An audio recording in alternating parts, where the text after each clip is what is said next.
渴望就可能，心动就发生。本节目由酷爽带感点燃无限渴望的百事可乐冠名播出。美味曲奇趣多多，巧克力味豆多多。感谢我们的职场搭子趣多多赞助播出。鸿蒙折叠电脑13英寸便携18英寸大屏，折展之间体验非凡。智能电混4驱无惧雨雪湿滑。本节目由领克10EMP 指定赞助播出。本节目由专业做扫描3亿人都在用，职场必备神器扫描全能王赞助播出。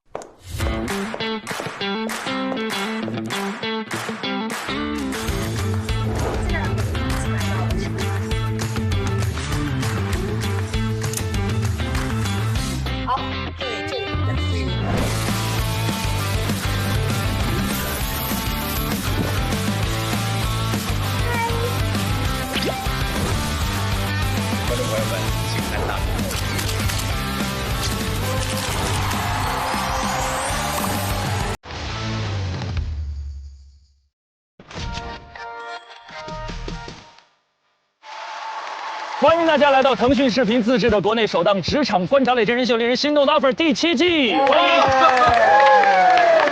渴望就可能，心动就发生。本节目由酷爽带感点燃无限渴望的百事可乐冠名播出。美味曲奇趣多多，巧克力味豆多多。感谢我们的职场搭子趣多多赞助播出。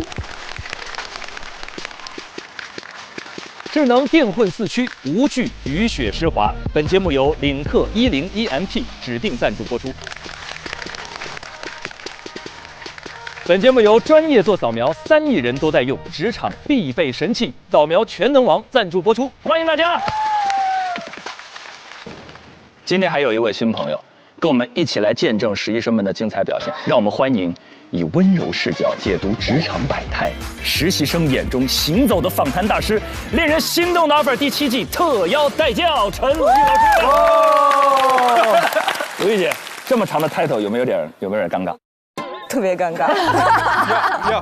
这个我们第一次都有这么个 title， 特别长。你们有这么长吗？也这么长，而且也很尴尬。现在都出汗了，你知道吗？没，那是我们做的不好。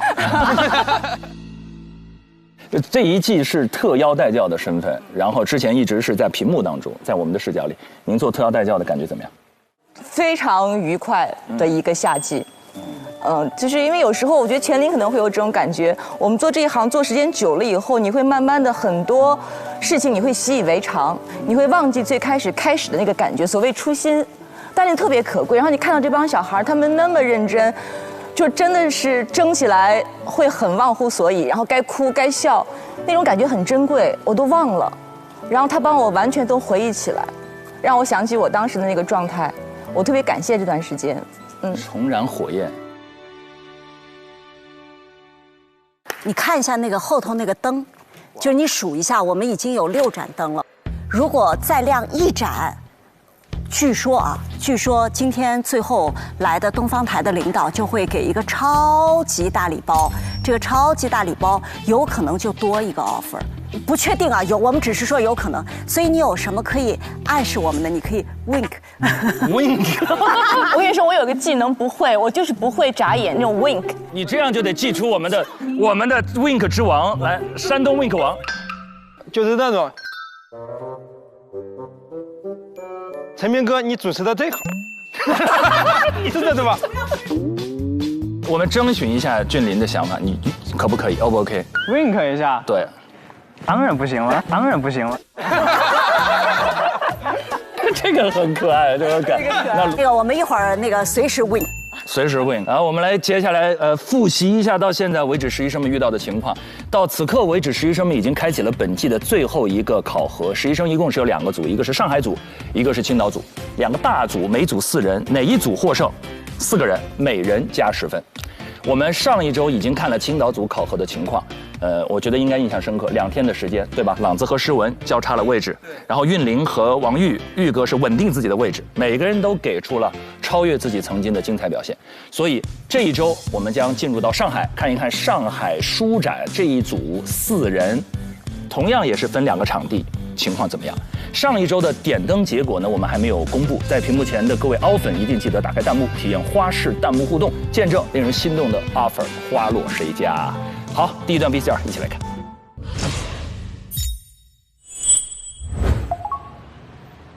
哇，你们回来了。是的，我们4个人碰一下。啊，可以啊。来吧，来吧，顺一遍，顺一遍。开始吧，侯主播。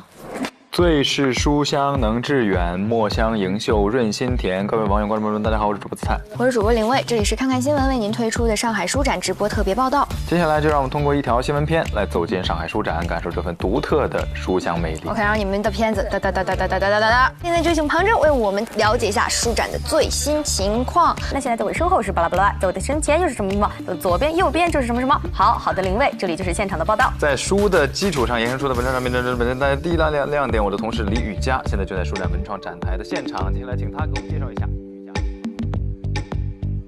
今天又是镜头语言，今天又是个深夜。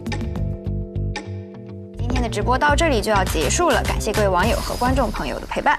那就 OK 了。如何感觉？如何呢？又能怎？他已经两眼放空，开始呆滞了。我们必须行好吗？打败青岛。打败青岛吗？上海跟青岛的这么大吗？来，加油！3、2、1，加油！你的手为何如此冰冷？我的手就是很冰冷，吓得我快要吓死了。我觉得顺下来其实很完整。是的，没问题的。子泰多少分来着？60。子泰60。所以他得跟杨林蔚的竞争当中获得30分，对，然后再获得整组的10分。是，而且青岛那边非常棒，他们要战胜青岛也很难。其实就我紧张的点是因为口播实在太多了，但凡我心态有一点崩溃，几千字就垮掉。人工智能大会聚焦 AI 基础设施、科学智能等10大重点板块，大会规模也将再创历史之最。是他了，是他了，嘴瓢。以罪犯白所成为首的缅北果敢白家集团为攫取非法利益。今天我们给大家带来的新闻就是这些，更多新闻请登录看看新闻客户端，更多视频请下载看东方客户端。感谢您的收看。还差多久？还缺1分钟。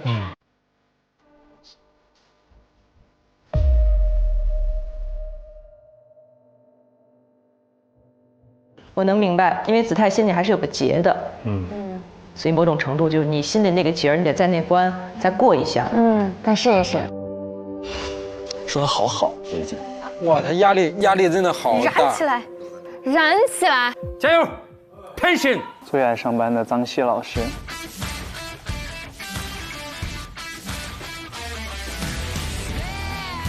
最是书香能致远，墨香盈袖润心田。各位网友、观众朋友们，大家好，我是主播子泰。2025上海书展暨书香中国上海周于8月13号至19号举办。上海书展已经举办了21届，成为上海1年1度的文化盛事。我是觉得东北娃娃那一趴其实也还可以。因为我想就看一下您刚刚删掉的那前面那一小段，我觉得可以垫1、2句，要不然直接有点那啥。好，我就知道这段可以删了。好 ，OK。好，先把这一段截出来，就是从这儿开始。好，这段要吗？中间这段不要是吧？不要，对 ，OK。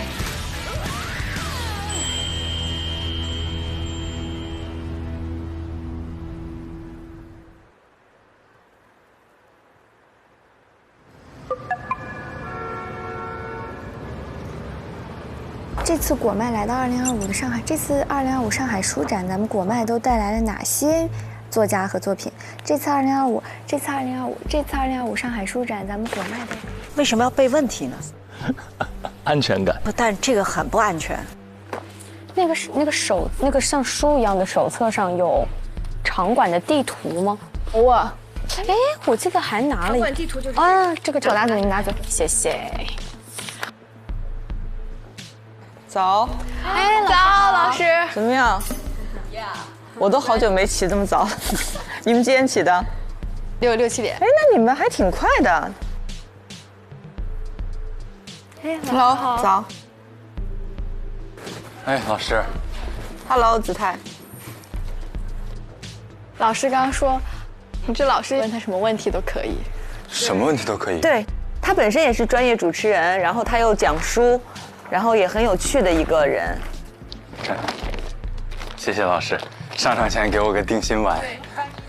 万一有什么直播中你觉得没啥可聊的了，或突然卡了壳了，就 anything， 就是你让老师多说，他可以接得住的。老师，我们还剩8分钟，你撑一撑。老师，您还有些什么想说的吗？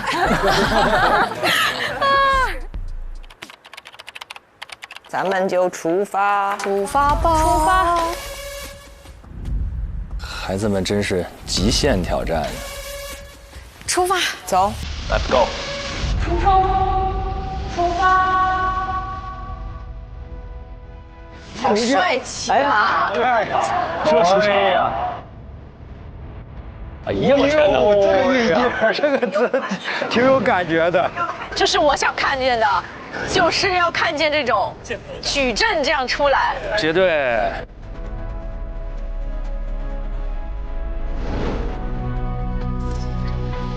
哎呦，20多天呢，孩子们，哇，最后一站了，出发喽！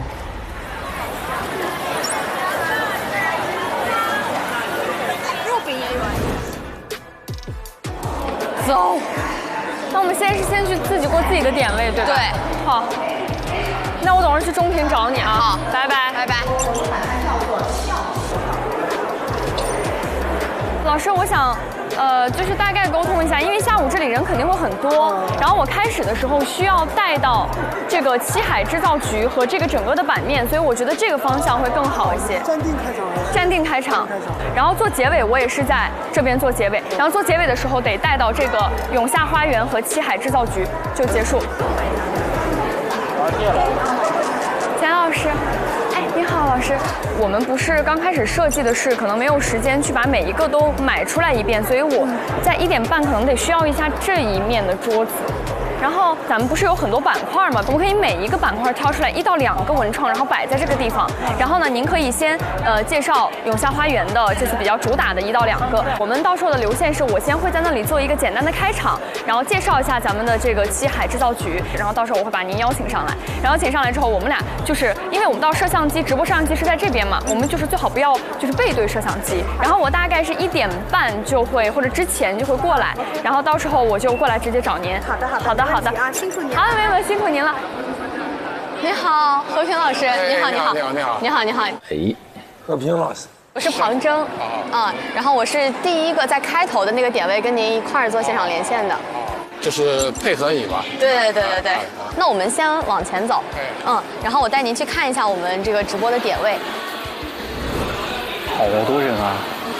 然后我们待会儿的话就是，差不多就是从这2个位置的中间，然后沿着这条路一直往前走，路线就是这样。然后您想看什么说什么就直接走进来都行。你需要说什么？都可以，我觉得就像这样，就是我们其实是像聊天一样，它也是不是一个非常严肃的一个学术探讨。那我也不够资格，就其实就是我们聊聊天就可以了。主要现在是老年人向青年人请教。没有，您太谦虚。哎呦，这个里。这里面你可以进去先稍微休息一下，然后到时候我们时间没事快到了，我就再让他们把您接出来。听你的安排。休息一下。他可能去找你了。哦。喂，庞征，你在哪？哎，你在哪里啊？我现在去找你。哦，我看到你了，前方啊。要测试是不是？对，测试。我帮你测试那个演播间。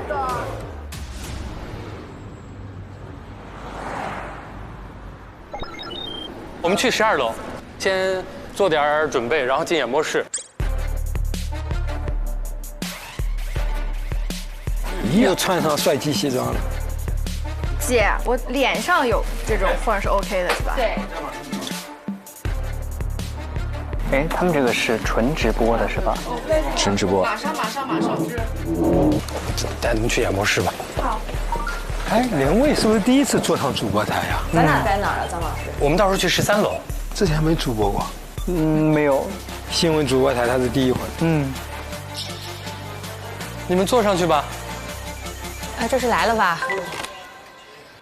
你们2个坐在这边，你坐这儿吧。他们中间能换位置吗？如果那个真的是谁访谈的时候，那个能？到时候我上去跟导播商量一下吧。老师，我坐哪边？你先坐这儿，坐中间。哦，好，那我能坐这儿不？这边。你还是坐这边，因为鼠标什么都在这边了。你坐这儿，你们下来先换一下。开场你们俩是子泰坐中间，林蔚坐旁边好了。然后等到旁征连线救赎新知这个时间段的时候，你们两个位置换一下。他们的耳机，我问一下，是上面给戴还是下给戴？老师，我有没有可能坐在这边？你为什么要坐那边？脸，可能他习惯这边脸。鲁豫姐还是细腻啊。因为这可能很多主持人会有自己的一个习惯，就是喜欢这边脸。没办法，这个机位是定的。没关系，好咱俩先换，我先坐。可以。你们的鼠标提字器是全程你控吗？他说话也是你控吗？那要不你自己来吧。你一个人交给别人控，你就很难受啊。就看你们自己的，我先都教会你们啊。点一下左键，走；点一下左键，停。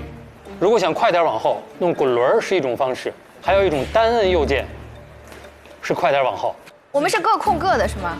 你们不，所有东西是联动的，3个提字器是联动的，同步的。那他来控制。那不妨给我一个人吧？对啊。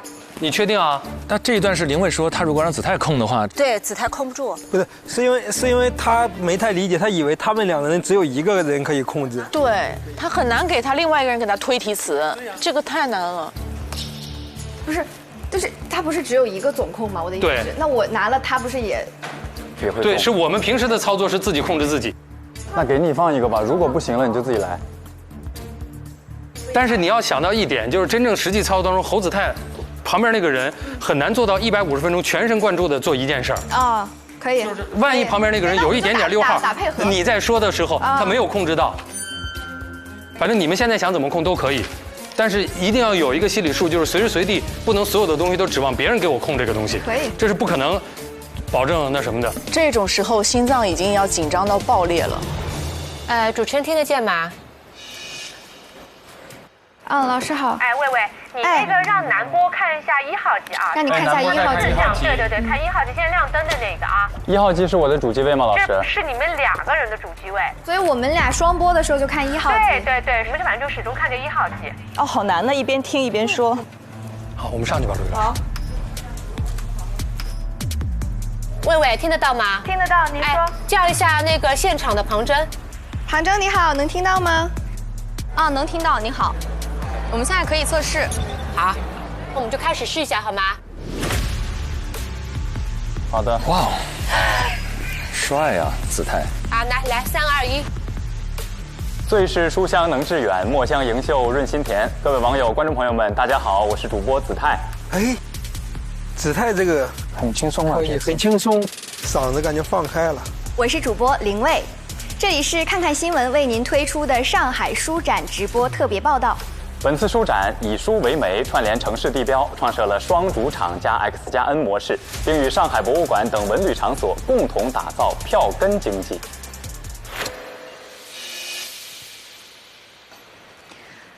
本次书展以书为媒，融合文化场景。我打断一下2位，就是他读完之后，那个女播你的那个接口稍微紧一点点，不要太松啊。老师，这个机位它的打光让我的眼睛有点看不清提词器。其次就是我们2个的可能对于稿子的速度是不一致的，就是子泰他会打到最后一行，然后我可能中间就会有气口，因为我看不到我的词。女播听得到吗？女播听得到吗？女播在喊你。听得到，您说。那个西哥下来给你看那个你说的那个问题了啊。好的。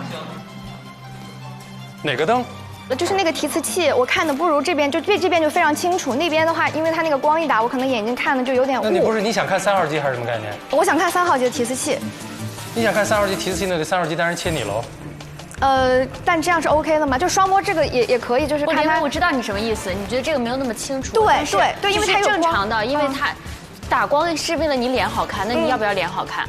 这个问题问女孩绝杀，你要不要脸好看？你以为男孩就不希望脸好看吗？子泰也希望自己脸好看的。可以，我的意思是，能不能提词器往前来一点点，或怎么样？1号机这个景别就不一样了。这个就非常清楚，这个我看。但是我跟你讲，林薇啊，这个实事求是讲，所有的也就是这个样子。好，那我适应一下。好，这个光能再让它柔一点吗，张老师？可以，可以就再柔一点。谢谢老师。今天是林薇第一次走进演播厅，她会有很多不适应的地方。这场直播对她挑战还是挺大的。哦，她真是连练的时间都没有。对，这第一次上去就直播，我的天哪！然后那个控制速度的话，我们是怎么？因为我们俩可能速度不太一样，还是说就是速度它是固定的，没有办法调，只能你自己摁停或者快。你是习惯看最后一行是不是？就是我的意思是，你其实刚刚的词是你放的速度是你一般是念最后一行，就它到的时候，但我可能习惯是看第一行。那你就自己来控制你的部分。哎，啊，他要早走几段。对呀，他这个其实就是每个人控制。都有一个自己的控制的，会有一个自己的节奏和那个，但是他的那个速度是固定的，所以我觉得状态还是。老师，他们自己定的让子泰一个人控提词器，我觉得没有必要啊。他们俩定的，就相当于子泰一个人担负2个人的这个操作。他们现在不是分开弄的吗？就应该分开。你俩现在提词器怎么定的？还都是子泰没有回答我啊，所以是你的部分你自己播的吧？或者我们重新磨一下速度就好了，因为我们俩之前不一样嘛。那磨的时候是我控还是你控？你先试一下好不好？不行我们再换。林薇非常抗拒用那个提词的鼠标控制器，因为他从来没有用过，能理解，会很恐惧的，很恐惧。对，那可能怕分心吧。2位离直播开始还有10分钟啊。后面是女播的连线啊，3、2、1，喂。现在就请庞征带我们了解一下书展的情况。庞征你好。好的，那现在我所在的位置呢，就是位于2025上海书展的核心地带，2025书展的中央大厅了。虽然今天是工作日啊，也已经进行到了第6天，接近。2025上海书展暨书香中国上海周于8月13号至8月19号举办。演播室内，我们将请进作家、出版人和我们共同探讨读书与生活。以上海展览中心、上海书城为核心，辐射16个区级分会场及实体书店、图书馆等特色分会场。哎，他这个状态，他这个状态很好，挺好的哎，播出来的那个很舒服。啊，同志们，1分钟准备了，1分钟了啊，同志们。好了，导空间里能安静也安静，好吧？感觉说完这个切3个老师的镜头，显得3个老师不安静似的。好，深呼吸一口气啊！哎，20年前我从这间出道啊，今天就看你们的了。20秒，哇！不要紧张，不要紧张。好，南波身体正一点啊。好啊，还剩2分钟，还剩1分钟，可以吧？你就举一下我就知道了。他05正式开始，应该会04、05给我打电话。05才开始直播。对 ，OK。你们先把开场挺过去，放个3分钟的片子，足够你们时间缓啊。这次终极考核基本包含了本季以来所有的考核内容，长达150分钟，对主持人的体力、应变能力、配合能力都是巨大的考验，替他们捏把汗，也非常期待看到他们的表现。6、5、4、3、2、1，开考。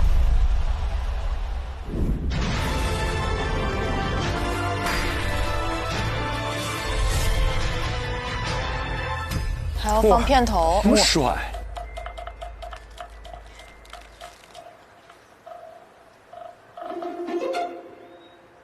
最是书香能致远，墨香盈袖润心田。各位网友、观众朋友们，大家好，我是主播子泰，我是主播林蔚，这里是看看新闻为您推出的上海书展直播特别报道。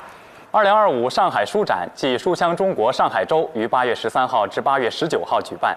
上海书展已经举办了21届，成为上海1年1度的文化盛事。本次书展则再度升级，让书成为了向多维度延伸的城市文化媒介，融合文创、科技、夜市等多元体验，为市民打造了一场立体的文化盛宴。不错哎，挺好的。哎，那个状态很舒服，松弛自然，很积极。而最新的上海市民阅读状况调查显示，2024年市民综合阅读率达97.15%，人均阅读量超10本。77.96%的市民过去1年使用过公共图书馆、实体书店或城市书房等公共阅读空间，全民阅读蔚然成风。他那个声音好像沉下来了哈，沉下来了，说的好专业，发生位置变了。对，在这样的一座书香之城、阅读之城，书展已经成为了重要的文化标志。在今天2个半小时的直播当中，我们将为大家全景展现2025上海书展，来一次跨越书籍、文创、读书家和人工智能的多维体验。直播中，我们还将通过连线前方记者，带您了解书展现场的最新动态和实用攻略，并有嘉宾在现场带来书展观察。在演播室内，我们也将请进作家、出版人，和我们共同探讨读书与生活。各位网友也可以通过留言与我们实时互动，期待您的全程陪伴。那接下来就让我们通过一条新闻片来走进上海书展，感受这份独特的书香魅力。好，非常好啊！不错，第一段拿下，不错。所有的带教老师出现了姨母笑和姨父笑。对。这样，结构都是他们搭的，稿子都是他们写的，稿子他们写。我稍作导向把握以及部分就是现在这个新闻也是他们写的。这2个新闻片都是他们自己拍的，演播室的嘉宾是导演组找的。哦，不错。哎呀，张老师那个骄傲啊！哦，能听到，他一直在准备，没问题。这条片子3分钟，回来之后是2位1号机串联一段，然后是小杨的3号机连线，外来4。好，3分钟小片。步入展馆，浓厚的文化气息与蓬勃的消费活力扑面而来。今年的书展除了丰富的图书销售和精彩的讲座签售活动，还融入了 IP 文创、2次元、夜市、AI 智能助手等多维度的逛展体验。配音是谁啊？这个配音是雨佳。立体的文化盛宴，在传统的图书雨佳的声音有点巨抛声音，图书类别形成了各类特色专区。这个画面是你自己拍的吗？真不错。就有以苏超为主题的专区。这场全民共享的文化嘉年华正释放着持久而迷人的魅力。哇，这他们自己剪的哈，拍的那个小片哈，还自己配的。4、3、2、1，来。刚刚我们已经通过一条短片对今年的上海书展有了总体的了解。那么接下来呢，我想问一下凌卫，那对书展来说，你最关心的是什么呢？说到书展呢，我最关心的当然就是书了。到底有哪些精彩的作品？有哪些出版社？有哪些作家来到我们的上海书展？真好哎，怎么那么好？多自然，你看多自然。那今天直播的第1篇章，我们就将以书为媒，集合作家、出版社、读者、行业观察者等书展的各方参与者，看书展、聊读书，共享阅读盛世。此时此刻，我的同事庞征正在上海书展的主会场上海展览中心的中央大厅。现在就请记者庞征带我们了解一下书展的具体情况。你好，庞征。你好，凌卫，现场的观众朋友们，大家好。现在我所在的位置呢，就是这一次2025上海书展的核心地带，位于上海展览中心的中央大厅。但感觉大家这一次都好自然，好松弛啊，太厉害了！20多天呢，判若两人呢，判若两人。在这一次的书展过程当中呢，总共是汇集了国内外的数百家出版商，带来了有12万余册不同的书籍来到现场进行展陈。那在我们的现场金色穹顶之下呢，在我右手边的这个位置，就是履行着国家出版队职责使命的中国出版集团有限公司。这一次，除了他们给大家带来了非常丰富的一些图书典藏和现场的活动之外，我们也可以看到，在这边呢，会有一个来自中国出版集团的上海书展的活动安排。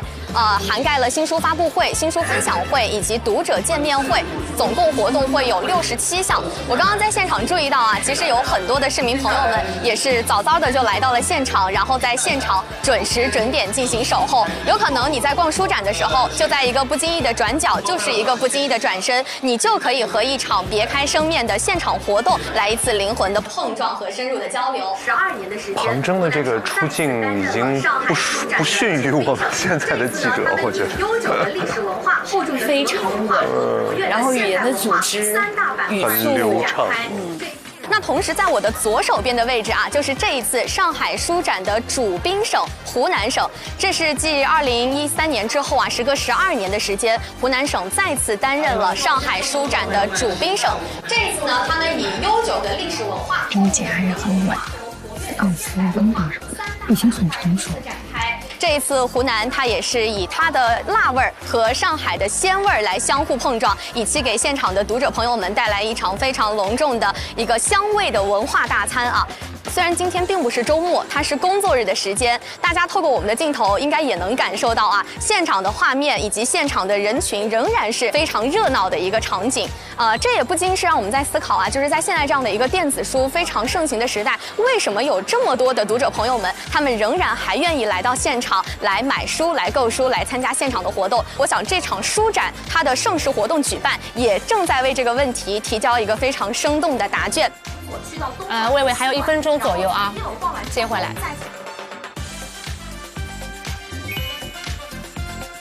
那么从我们的主场馆的阶梯啊往上走之后，出门之后呢，还有一个非常有意思的环节，就是我们的一个越界夜市。这一次除了从空间上进行了双主场的拓展之外，我们在时间的限度上也为大家进行了延续。所以逛了一天玩累了，那大家呢可以最后回到我们的中央大厅，然后再走到我们的越界书室，让阅读变得更加的轻松，变得更加的有趣。那今天我们现场的情况就是这样，非常期待在我们上海书展即将落幕之际，市民朋友们可以来到我们的活动现场，亲身感受，亲自体会，让我们以书为名，再次相聚。好的，主持人，现场的情况就是这样。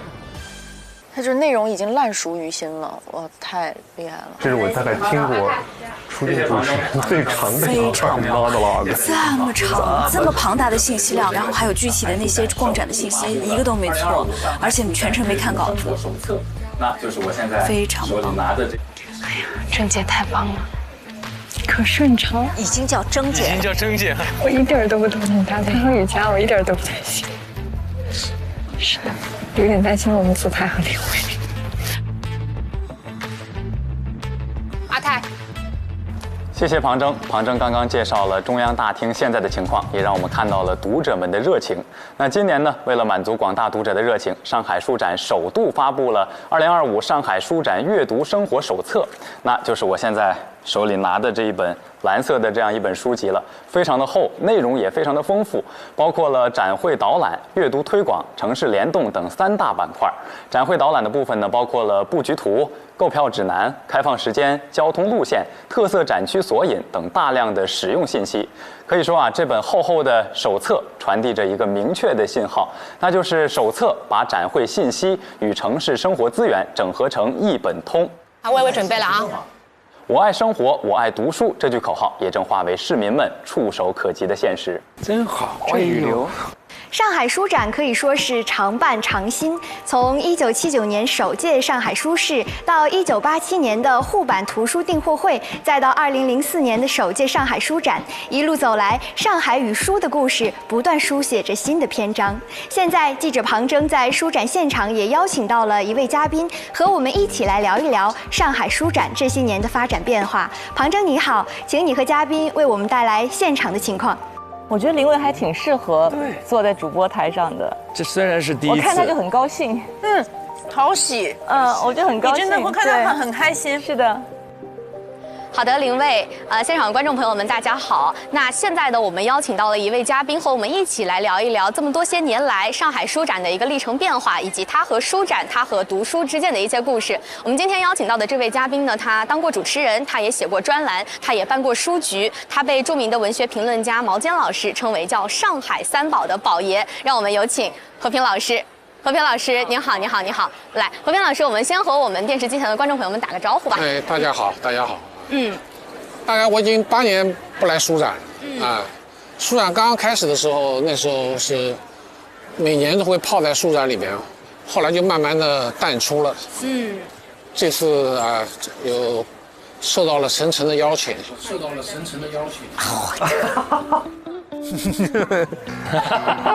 陈老师把人脉说出来。好，谢谢陈升老师把我们的这位贵客邀请到了我们的现场啊。那刚刚其实和平老师也说了，您其实已经有几年的时间没有再来到我们的书展现场了，但是在过去的这些年里，其实您年年都会来打卡。那今天又一次走在我们的这条中央大厅的路上，这个感受有没有不一样？好像觉得比过去要开阔一点，各种图书的陈列啊什么，比过去要舒展一点。但是过去呢，比较拥挤，拥挤有拥挤的好处，拥挤又显得有点乱，但是又显得比较丰富啊。刚刚我跟和平老师也在聊啊，就是本来我们可能会觉得上海书展就是经历了电子书的冲击，或者是互联网的冲击，可能相对来说它没有之前那么热闹。但是让我们都喜出望外的是，其实书展现在是越来越热闹，越来越盛大。那在您看来，为什么会有这么多的读者朋友们，他们不远千里，或者说仍然还要来到线下书展，要去逛书展去买书呢？买书是一个因素吧，参加活动也是一个因素。你看有这么多讲座啊。刚才来我们看到那个孔祥东还在上面弹钢琴啊，就是他可以，上海它作为上海文化生活里边一个，现在已经变成一个每年都要举办的一个常规性的活动，来打打卡，来看看，而且同时还能买到些书，我觉得挺好的，还会很有收获。我刚问一下，门票又非常便宜，适合居民的消费水平嘛。对，它的门票是日常票是10块钱，然后夜场票是5块钱，其实相当于大家带着自己的小孩啊，或者说朋友进来逛一逛，还是非常合适的一个选择。对啊，我们在现场啊，其实也给大家带来了就是我们2004年的一个门票的票根，然后这是我们在网络上收集的资料，然后大家可以看到这是2004年，然后还有读者朋友们呢收集了历年来的这个书展的一些票根，然后非常有意思的是呢，在这边还有一个来自当年2004年上海书展的一个冲浪书展全民阅读的这样的一份报纸的现状，完全提升了那个地方的质感。这一看，大致情况跟现在差不多。这既是说明它这个传统还是很有生命力的。但另外一方面说明它的变化还不够了。在现在这样一个网络时代，而且年轻人越来越多的来参与的时候，我觉得它青年文化的特点好像并不特别鲜明。因为我也没有完全转过。我光看这个中央大厅。看上去好像青年文化的东西，比较少，也有，但是不多。好，那我们接下来呢也会跟着和平老师在一起去逛一逛。主持人，我们现场的情况就是这样。好的，非常感谢和平老师还有庞真为我们带来的书展现场观察。嘉宾可以上了吗？可以。这里老师。哎呦，发现真哥，3分之后开始。老师，我们的主机位是2号机。他的老师 freestyle 拉满。串联单第4版了，你们应该是开心的。为啥？再加了一个演播室的嘉宾。确定了吗？樊登。樊登啊！樊登，加油！樊登是个很好的一个访谈对象啊。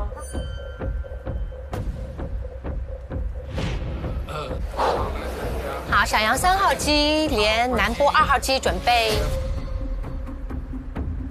没错，感谢和平老师带来的书展现场观察。那么现在演播室也请到了一位嘉宾，是大家非常熟悉的翻书 App 创始人、首席内容官樊登老师。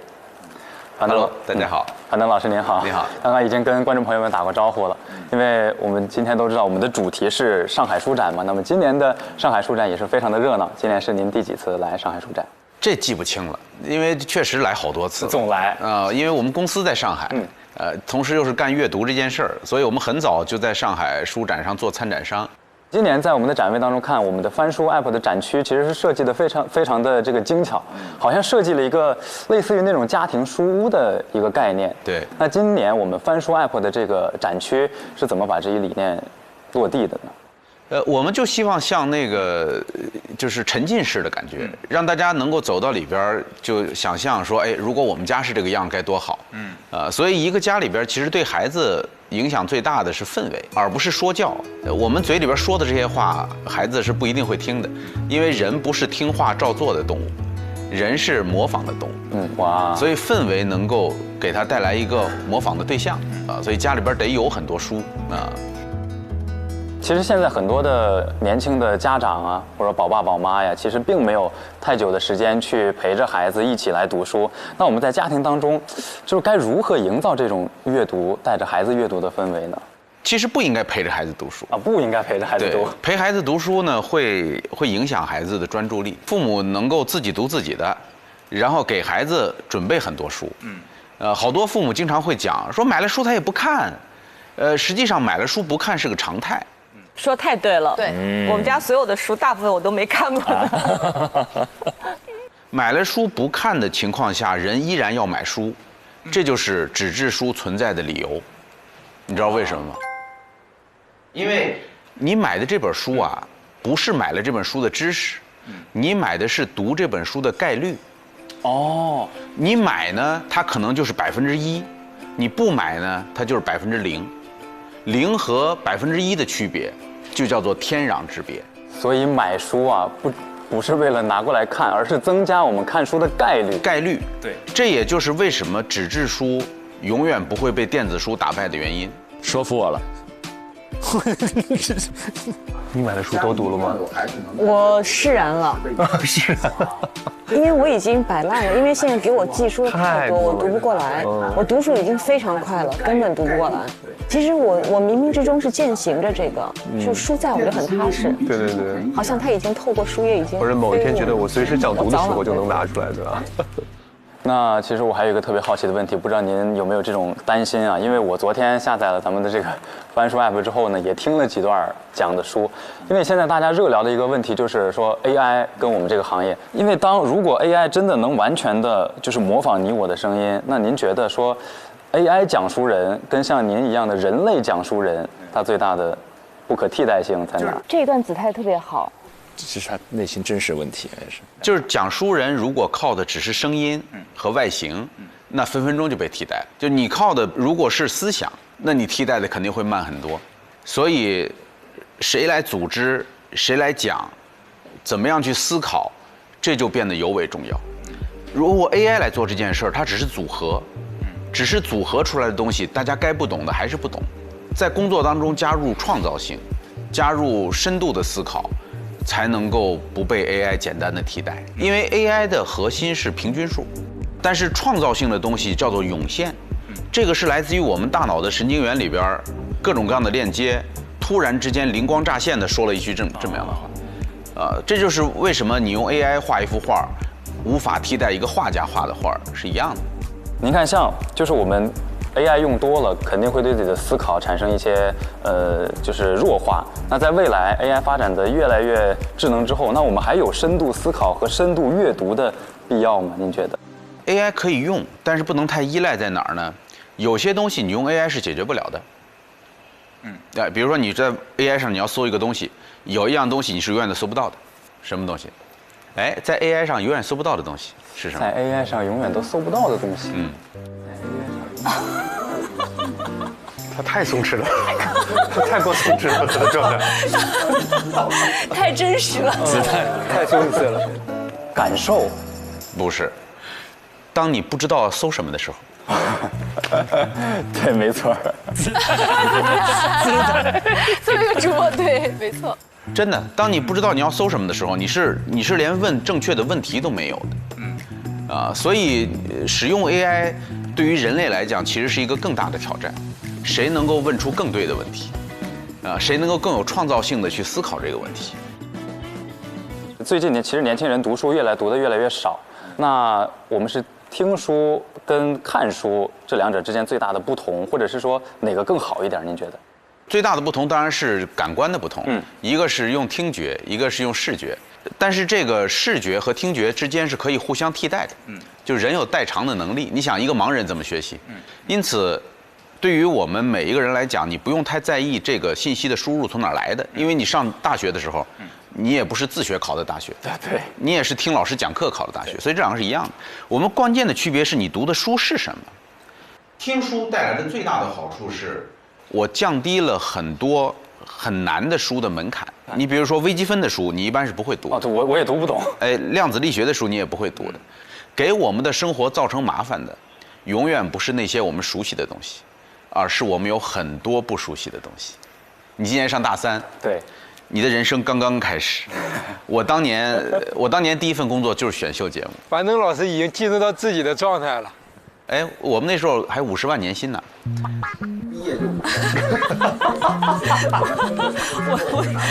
我说所有的搞书的嘉宾都好难采访呀。子泰已经听进去了，就是樊登老师有种魔力，沉浸式体验。就是毕业就50万年薪。哎，是选秀节目，通过选秀之后拿到那个 offer， 1年50万，就这个，对。那就是我当年第1名，哎哇！但是你现在回过头看，你会发现，你刚毕业的时候，你不知道的东西实在是太多了，太迷茫。对，所以我们的生活当中给我们造成麻烦的是大量的我们不知道的东西。但是因为这个东西你不知道，所以你不会去读。樊登老师，我之前还听过一个观点说作家创作是探险，然后讲书呢是导游。您看像当导游，我们去到一个景点之后，肯定导游的责任就是帮我们把这个景点讲清楚捋顺。那像您这样的讲书人，在看到一本比较晦涩难懂的书的时候，如何去做那个抉择，把书中的精华，把书中的重要的知识点给大家摘出来？子泰隔几个会问出一个好的问题。对，有几个很好的问题，就是你自己要读过很多的书，你的感受跟大家是能够共通的，没有标准。这个个人口味，这个一定是感觉，所以感觉就有艺术的成分。所以我们在讲书的时候，你的艺术的成分就很重要。您说现在年轻人的这个选择，就是人生跟专业无关，人生是充满了不确定性的。然后人生的精彩之处也就在于人生的这种不确定性。然后当人们迷茫的时候，多读一点书可以给我们减缓很多的压力。但我其实可能是因为我读书太少了，就是我其实目前并没有觉得，说读书到底能给我带来哪些特别实质上的效果。好问题，这是一个。樊登老师看了眼旁边，没跟我说这小子是这风格。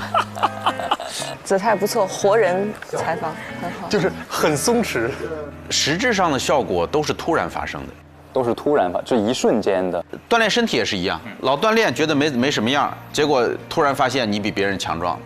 人生都是密次变化的，所以密次变化就意味着风物长宜放眼量，不要着急看当下。你要相信读书让你的脑子变得更丰富了，让你获得的工具更多了，经验更多了。再简短问一个问题就好了。好，我也要准备了啊。老师，那我再问您最后一个问题，因为前段时间有一个事儿我特别关注，就是一个叫影视飓风的自媒体的老板叫 Tim， 他去一个荒岛上待了100个小时。如果把您也扔到一个荒岛上，让您只能带1本书上去，您会选择带哪一本？只能带1本书？1本。带1本书，带《论语》吧。我会带《论语》，因为百看不厌，就是你随时翻开任何一句都能看好久。好，谢谢樊登老师，非常荣幸啊，今天能够做客我们的演播室。那么我们今天的访谈其实到这儿就差不多了。这个访谈真的非常别致了，非常别致，在一个新闻节目里。非常感谢樊登老师和子泰给大家带来的这段精彩的访谈。那相信大家也已经对刚才的内容有了非常详细的了解。子泰的访谈做的还是挺不错的，他既有松弛度和活人感，提的问题又有一定的深度，这跟刚开始见到他的时候已经有非常大的进步了。读者作为书展和阅读中的重要一环，他们的体验是非常重要的。那另外围绕着大热的苏超，凤凰出版传媒集团推出了苏超专区。湖南省作为今年书展的主编省，也带了大批满载着浓浓湖湘文化的图书。在这里要特别介绍一下，今年首次举办的旧书新知全国邀请展，中国书店、上海旧书店、四川毛边书局等来自全国各地的多家书店携古旧书精品集中亮相，为新书云集的上海书展带来了不一样的体验。那为什么新书展览要带旧书来呢？又带了多少旧书？读者又有怎样的感受？现在就让我们再来连线正在旧书新知展区的庞征，介绍一下那里的情况，并带来读者观察。哎，你看他那个状态，比刚才那个开头更松了，更放松了。对。你好，庞征。好的，主持人好，观众朋友们大家好。那现在我所在的位置呢，就是主题展示馆2楼的旧书新知区域了。在新书云集的上海书展啊，为什么我身后的这一大批旧书也吸引了无数的读者朋友们前来购买打卡？这里呢也被大家评为是本届书展最大的亮点和最新的特色。那么旧书新知它到底新在哪儿呢？逛完了好几圈之后呀，我也总结了3个词语，分别是焕然一新、历久弥新和推陈出新。大家可以跟随镜头，我们一起来看看啊，这一次旧书书集它到底带来了哪些全国各地的特色旧书集市？那首先呢，就是这一家来自北京的中国书店了，它成立于1952年，同时呢，它也是新中国第1家国营的古旧书店，也是目前国内现存最大的一家古旧书的实体书店了。正题时1.04，那1.04啊，那还有10分钟。这趴本来就是14分钟，就给他10分钟的内容，再有10分钟。各地非常有特色的8家古旧书店来到了现场。10分钟现场，所以您在现场。杭征今天是连续的长时间现场连线，无论是基本的表达能力，对现场时间的把控，这对新闻主播的各项能力都会有一个综合的考核。那在和读者朋友们聊天的过程当中呢，我也发现一个很有意思的事情，在前几年的旧书集市的这个活动当中啊，其实整个上海书展只有1家点位，位于我们的东莞2层楼，叫做淘书乐。但是在今年呢，这次是首次邀请了全国各地非常有特色的8家古旧书店，所以您在现场呢是能感受到来自全国各地的不同特色的一些古旧图书。杭征的现场连线能力我是不用担心的，除了语言表达能力，杭征还有很强的新闻捕捉能力。他们的古籍修复技艺，在2008年的时候就已经被列入了国家级的非物质文化遗产项目，而且它的讲解都很有细节，很生动，很有趣。这个毛边书啊，我之前发现它其实就是页与页之间，它不会把它裁断，然后页与页之间它是片页相连的。为什么当时要做成这样的一种设计？对，这是一直我的问题。现在好多新书会专门出一部分这种。对，我一直有好奇为什么要这样。这种装帧方式呢，起源于法国。这个盛行于欧洲，是由鲁迅先生50年代之后呢传回我们的中国。那这个毛边书呢，不是所有的书都能做成毛边书，它必须是具有这个阅读价值和收藏价值，才会做成毛边。大家不会感觉很冗长，都会兴致勃勃地看完。能不能再跟我们的这个现场的我们看看新闻的朋友们用四川话打一句招呼？好，上海的朋友大家好，我是来自成都的毛边书局的工作人员啊，欢迎大家到成都做客。好嘞，好嘞，谢谢马老师，那不打扰您了啊。好的，这段也很好，那不打扰您了啊。毛边书局。那我想啊，这样的一个毛边书，它经过了几十年的一个历史洗礼，从法国来到中国，然后在毛边书局给大家进行了一个集中的呈现。你能感觉到这俩人之间已经产生信任感和默契了吗？有，彼此信赖，能托付。这个在现场太重要了。1分多钟啊，可能。好，你说一共来的古籍吗？一共古籍我们带了20多套。但是古籍可能对于大众消费者还是有一定的不懂。然后也可能差不多了啊，各位啊。就让它正常结束吧，不拦着。好的。然后小糖马，那个东西还做得挺好。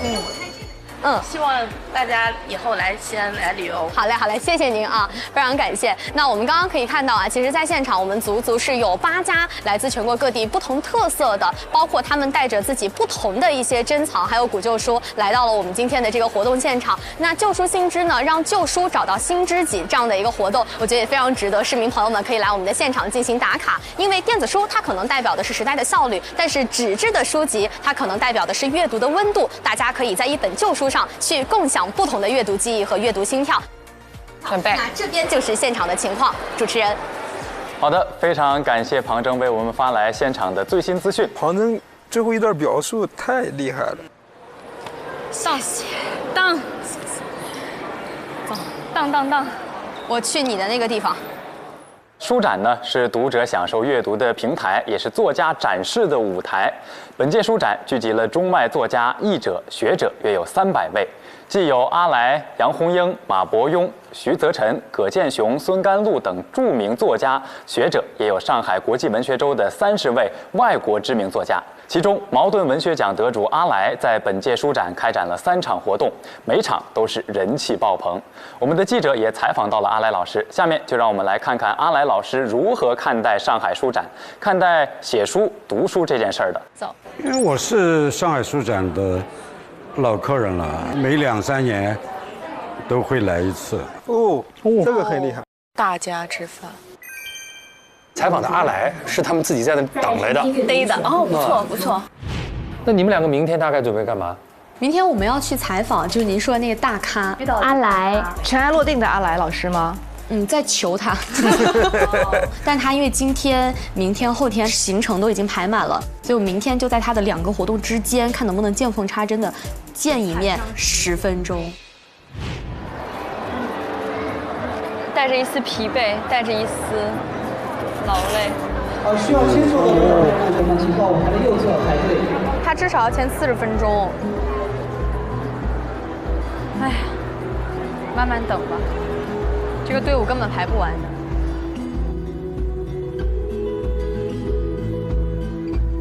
他们其实好几天没好好睡了，他们好辛苦。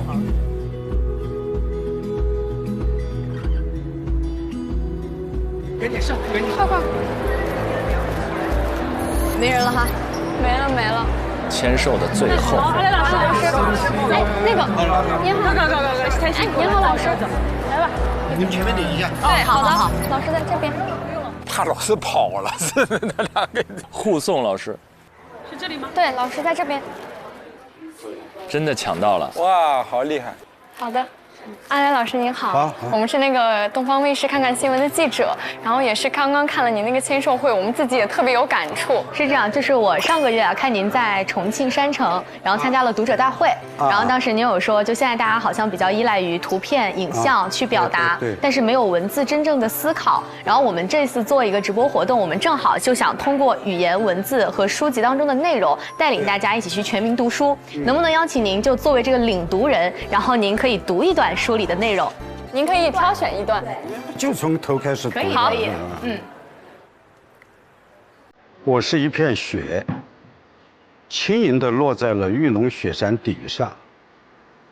有一天我醒来，发现自己变成了坚硬的冰，和更多的冰挤在一起，缓缓向下流动。在许多年的沉睡里，我变成了玉龙雪山冰川的一部分。我望见山下绿色的盆地，我想起来自己的前身，在从高空的雾气化为一片雪，又凝成一粒冰之前，也是一滴水，还是很动人的。前2句一出来，真的。最近这些年，其实很多的实体书店慢慢的都关停了，但是我们这次发现，其实书展还是人声鼎沸，然后人潮拥挤。因为我们纸张跟文字伴随我已经是几千年的历史。当我们说到知识的时候，我们就会想起来，它就是一本书。其实它往电子媒体转移，我觉得也是一个很正常的。我们之前没有纸啊，我们是把它刻在木头上，刻在竹片上。所以那个时候恐怕也有人不适应，说怎么不是竹简了，对不对？重要是它的，我们在读好的内容。阿来老师他获得过茅盾文学奖和鲁迅文学奖，我们能采访到他，对于书展直播来讲真的很天才。来，魏魏，准备走。好的，看过了阿来老师的采访，现在呢，我们演播室也请进了一位嘉宾，来自中国当代作家杨红樱老师。杨老师您好，你好，非常开心能够来到我们的演播厅和您参加这次的访谈。那想请问一下，您这次来到上海书展，给我们带来了一个什么样的作品？现场的氛围您感觉是什么样子的？这次来到上海书展是带来了《笑猫日记全集》这本书这一套书，因为之前我也来过上海书展，我觉得人气还是那么旺。我参加过国外的、国内的很多的书展，我觉得上海书展是国民度、参与度很高的一个书展。所以我对这个上海书展呢，每一次只要我有时间有机会，我都会过来。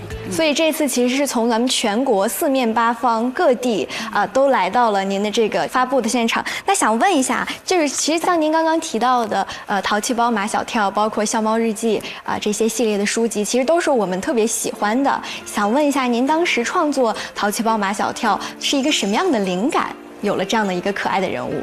马小跳呢，他因为我当过老师嘛，见证了就一个孩子整个的童年，那么见证了一个孩子的成长。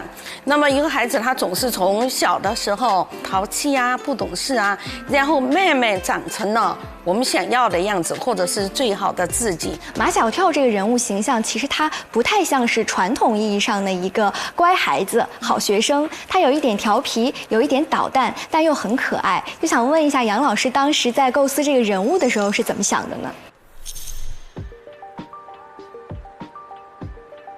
因为我当过老师嘛，我就知道，实际上一个真正的孩子，一个纯粹的孩子，一个有孩子味的孩子，他肯定不是完美的，因为他必须要经过一个成长的过程，那不然就这个成长的过程就没有了。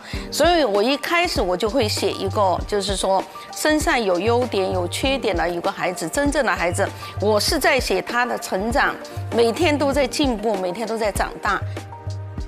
感觉幻听了一样。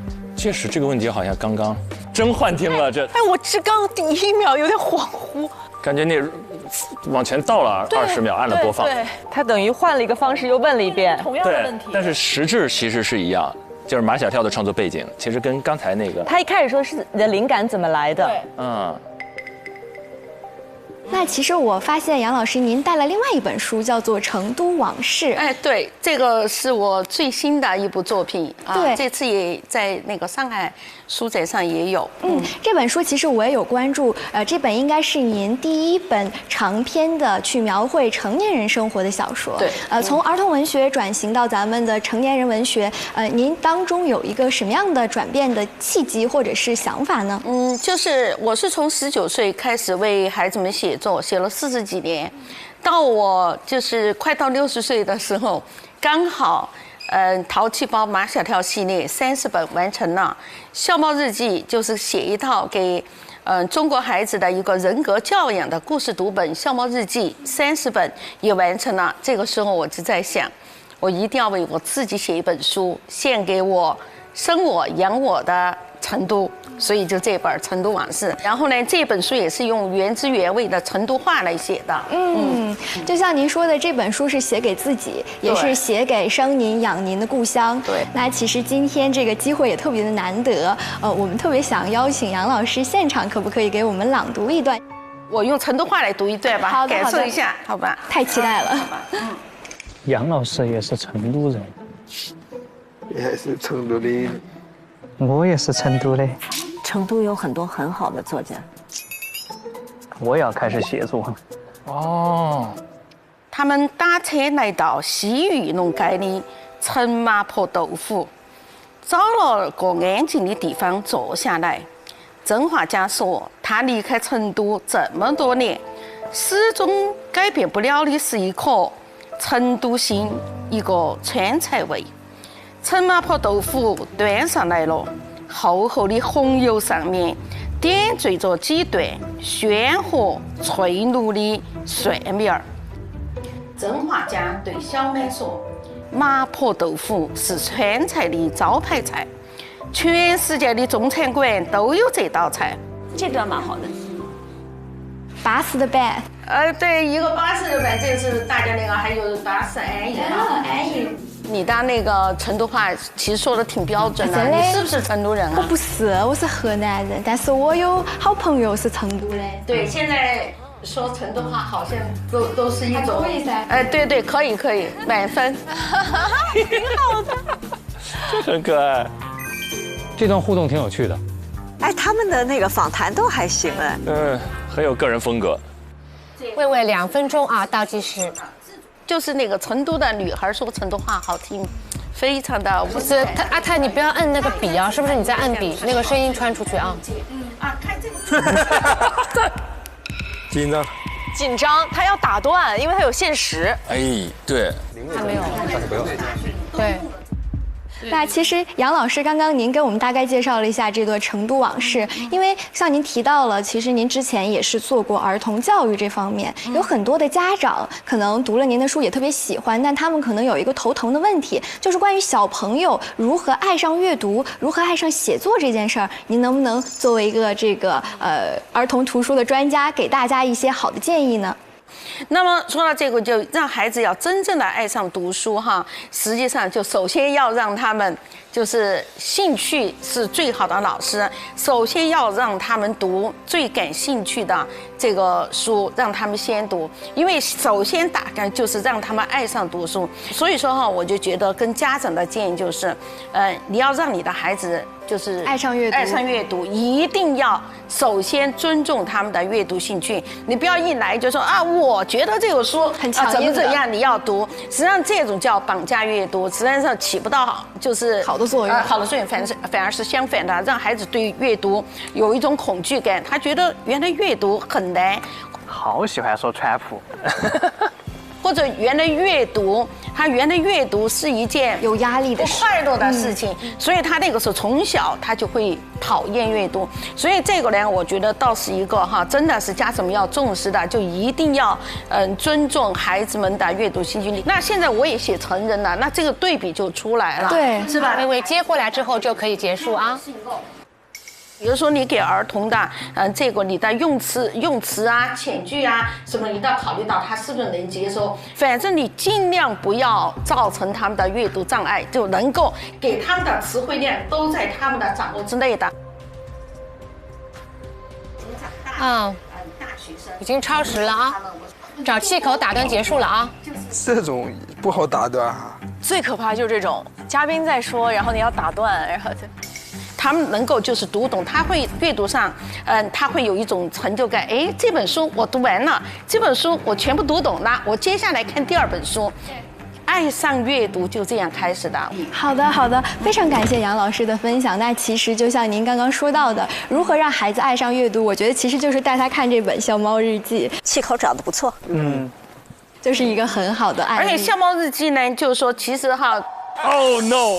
老师找气口找的也不错，找气口又接回去了，又接。直播的时候也特别怕这样的，对，又接。有时候主要是我觉得这个问题让杨老师讲到兴头上了，就很难收住了。微微抓紧了啊！刚才我朗读片，它是一个慢节奏的读物，孩子们还那么喜欢，所以我就说不要低估我们中国儿童的阅读品味，实际上是很高的。好的，非常感谢杨老师今天带给我们的一系列的访谈。那也希望杨老师的新书《成都往事》可以大卖，我们这些小读者也会继续 follow 您的动态。谢谢杨老师，谢谢。好的，太直接了。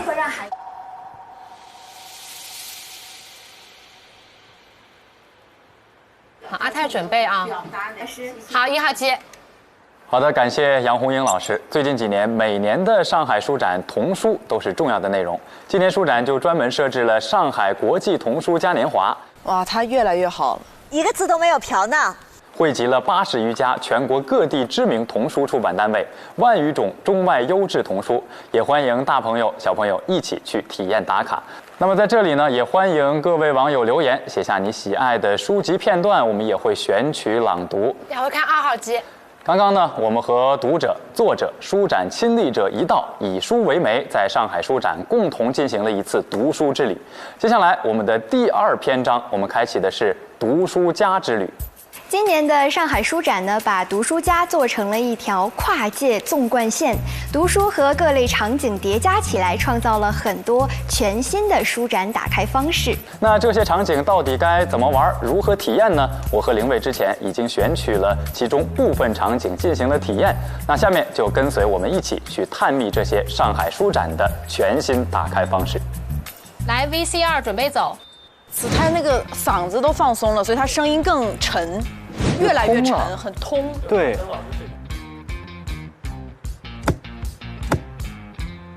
雨佳该出现了吧？该出现，他是第2。Hello， 大家好。Hello， 大家好。我们现在在2025年的上海书展，我是阿泰。大家好，我是薇薇。哎，阿泰，你有没有发现这次书展除了有书以外，还有很多不一样的元素，比如说文创。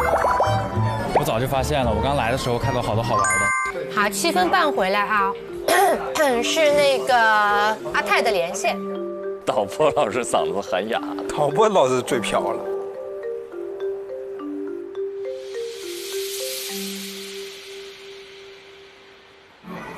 后面连线的是雨佳了，是吧？对，雨佳要出现了，接棒。对他特别好，对丝儿了，我跟你一样的，好，对丝儿了，彼此打气。对好了，我再跟摄阳老师再说一下点位吧。好，您是我的摄影师是吗？好的，等一会儿就是我在开场会在大概这个地方开场，对这个地方，然后您从这个方向来拍，然后这个方向来拍，我先会大概介绍一下，我说我现在所在的位置就是西海制造局，所以得带到这几个字 ，OK。然后说完了之后，我会说，它是上海一文出版社旗下的一个，然后您可能得稍微摇上去。然后说完之后，我说，雨佳接下来有3场连线，压力还是蛮大的。2位片子还有1分钟，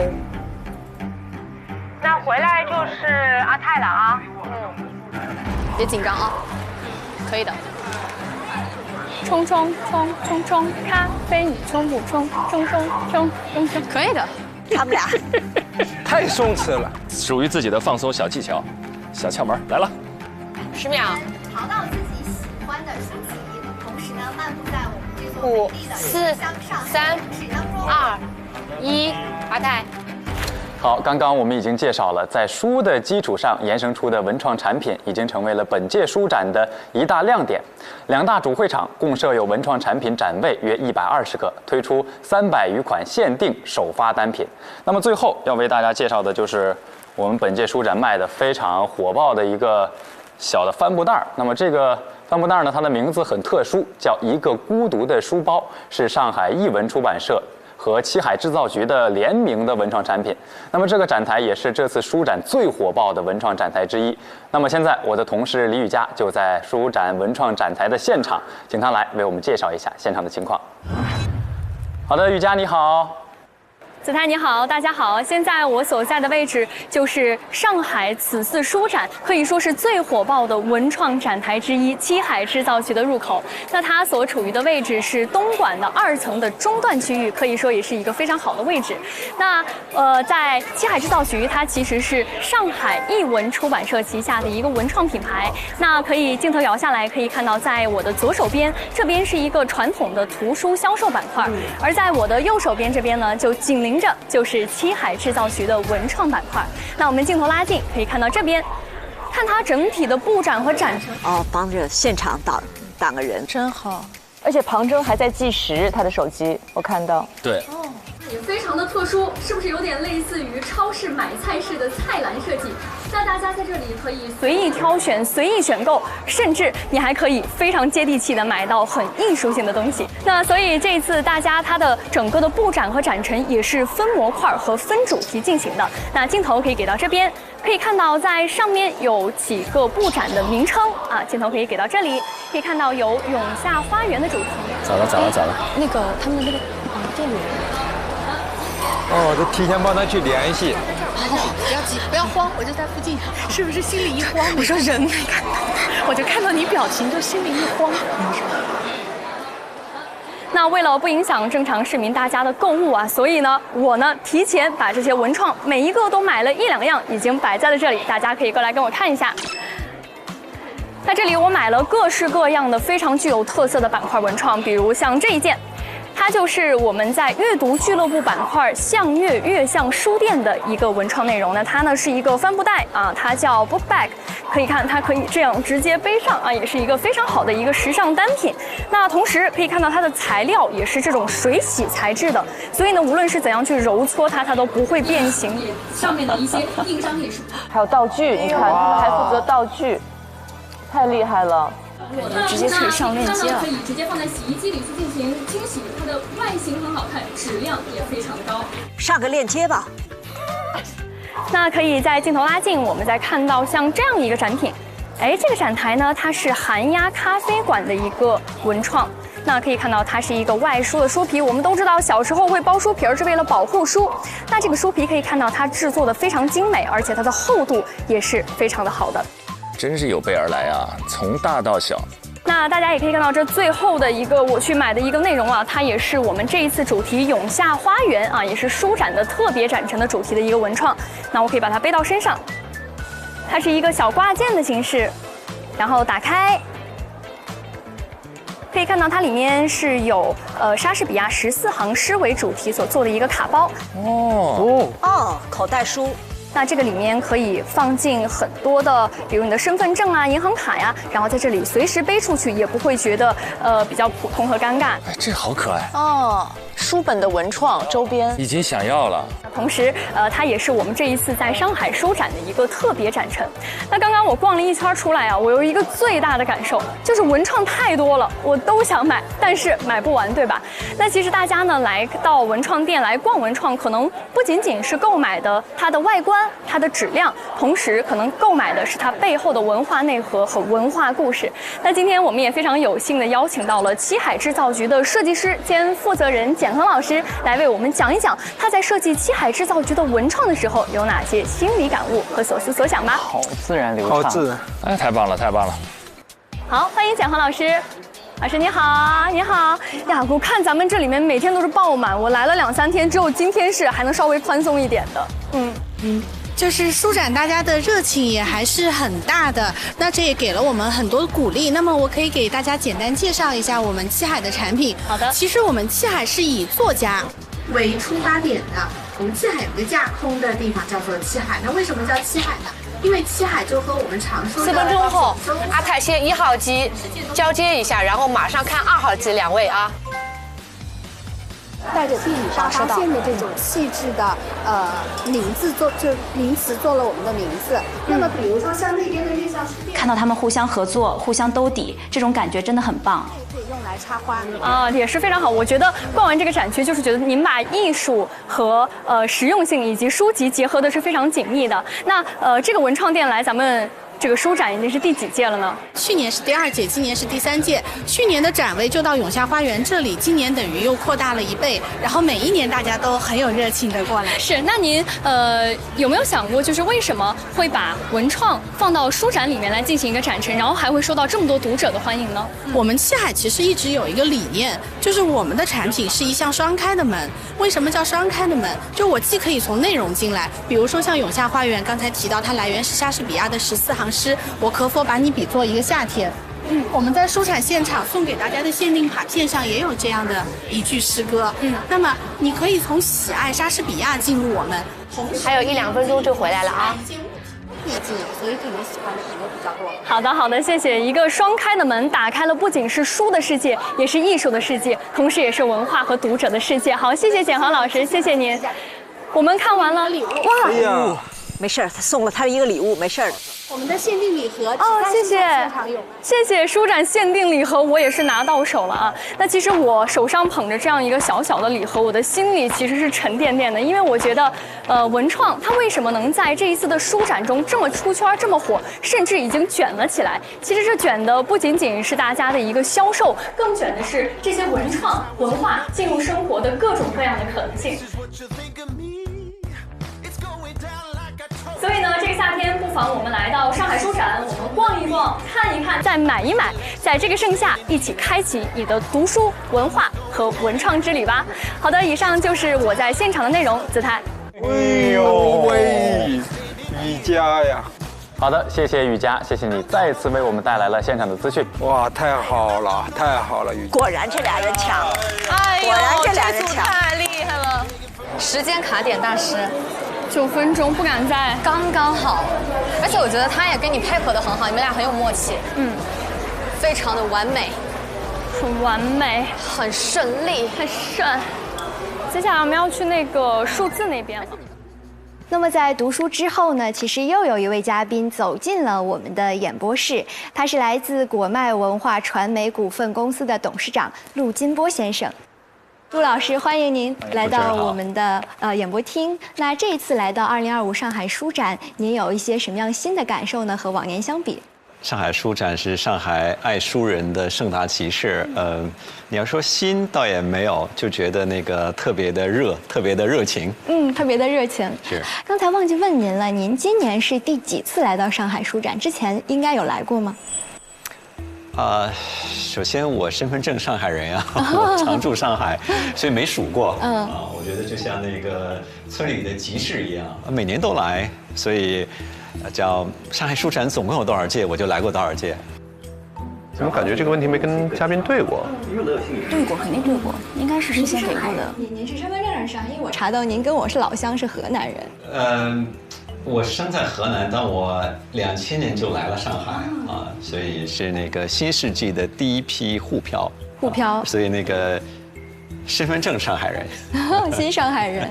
好的，那其实我们之前了解到，您一开始也是咱们算是第一代中国的网络文学作家，后面您成功转型了出版人。想问一下您当中的这个转变的历程，有没有一个契机，或者是当时因为什么样的原因做出了这个改变呢？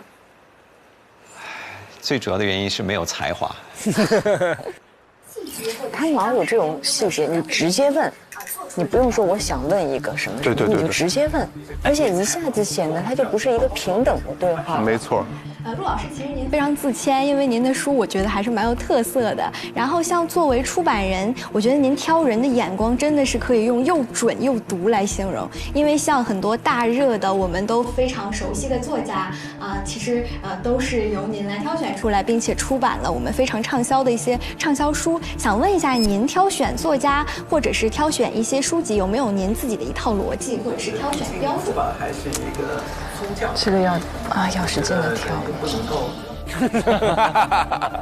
他的话有点绕，对，也很绕，只给就好了。我们这个标准或者叫方法论，后来都变成了我们的价值观啊，叫相信且喜欢。出版呢，我觉得还是一个价值投资，所以一定要有那个价值判断。第二层呢，就是毕竟出版还是一个葱酱生意我觉得也不能够那么纯理性，所以我们第二个维度呢就叫喜欢叫说1000道1万就是架不住你自己喜欢，所以我们挑书的标准还一定要是那种文笔优美的，然后那个就是乐观的、积极的就是说让我们喜欢，好吧？相信且喜欢。那想问一下，在不同的咱们现在这媒介时代之下，是不是会创造或者说造就出不同的作家呢？您可以跟我们分享一下吗？这个问题设计得很好。我完全是同意的。你想，我入行的时候，最顶级的作家还是白岩松，对，包括杨澜。那后来呢，就进入到互联网时代，就说我们那代人，然后再往后呢，博客，然后再到微博，再到微信公号。那今天呢是短视频的时代，对，文学本身的变化不大，但是文学传播的方式变了。6分钟啊！所以我觉得你的问题我是特别赞同的，就叫做做内容一定要看内容和技术的结合。旁边子泰在，子泰在墨词儿。也就是看媒介本身的变化，是一个非常有意思的话题。就像您说的，其实还是根据咱们消费者的需求，从根源去出发。我觉得他们可能都有点超了。跟雨佳说一声，下一趴跟何老师3分钟。开始挑时间，超时超的比较严重，3到4分钟 OK。好的，好，你现在可以打电话进去了。好，然后这一趴的时间是9分钟，跟何平老师压缩到3到4分钟。3到4分钟，好。然后我在什么时候给你嘉宾 Q 出来？我就会邀请，我说我也邀请到了数字部的负责人。他从哪里出呢？从这边。他从这边走过来，我站在这儿会。好好好。哇，他俩真的是默契啊。待会儿老师您从这边进，对，所以在这边就是稍微待命一下，然后他会邀请您出来，你就走到他身边就可以了，好不好？辛苦你。没事的，没事的。那要不从那边开始吧，老师。好，那我换。快快快。那老师，您等一会儿走位，我们就得变一下。那您等会儿从我这边出来，然后咱们一起往那边走，是吧？然后我们能不能稍微带到一下这个数字出版馆？不好意思啊，我们走后面好不好？不好意思，谢谢。好，1号机准备啊。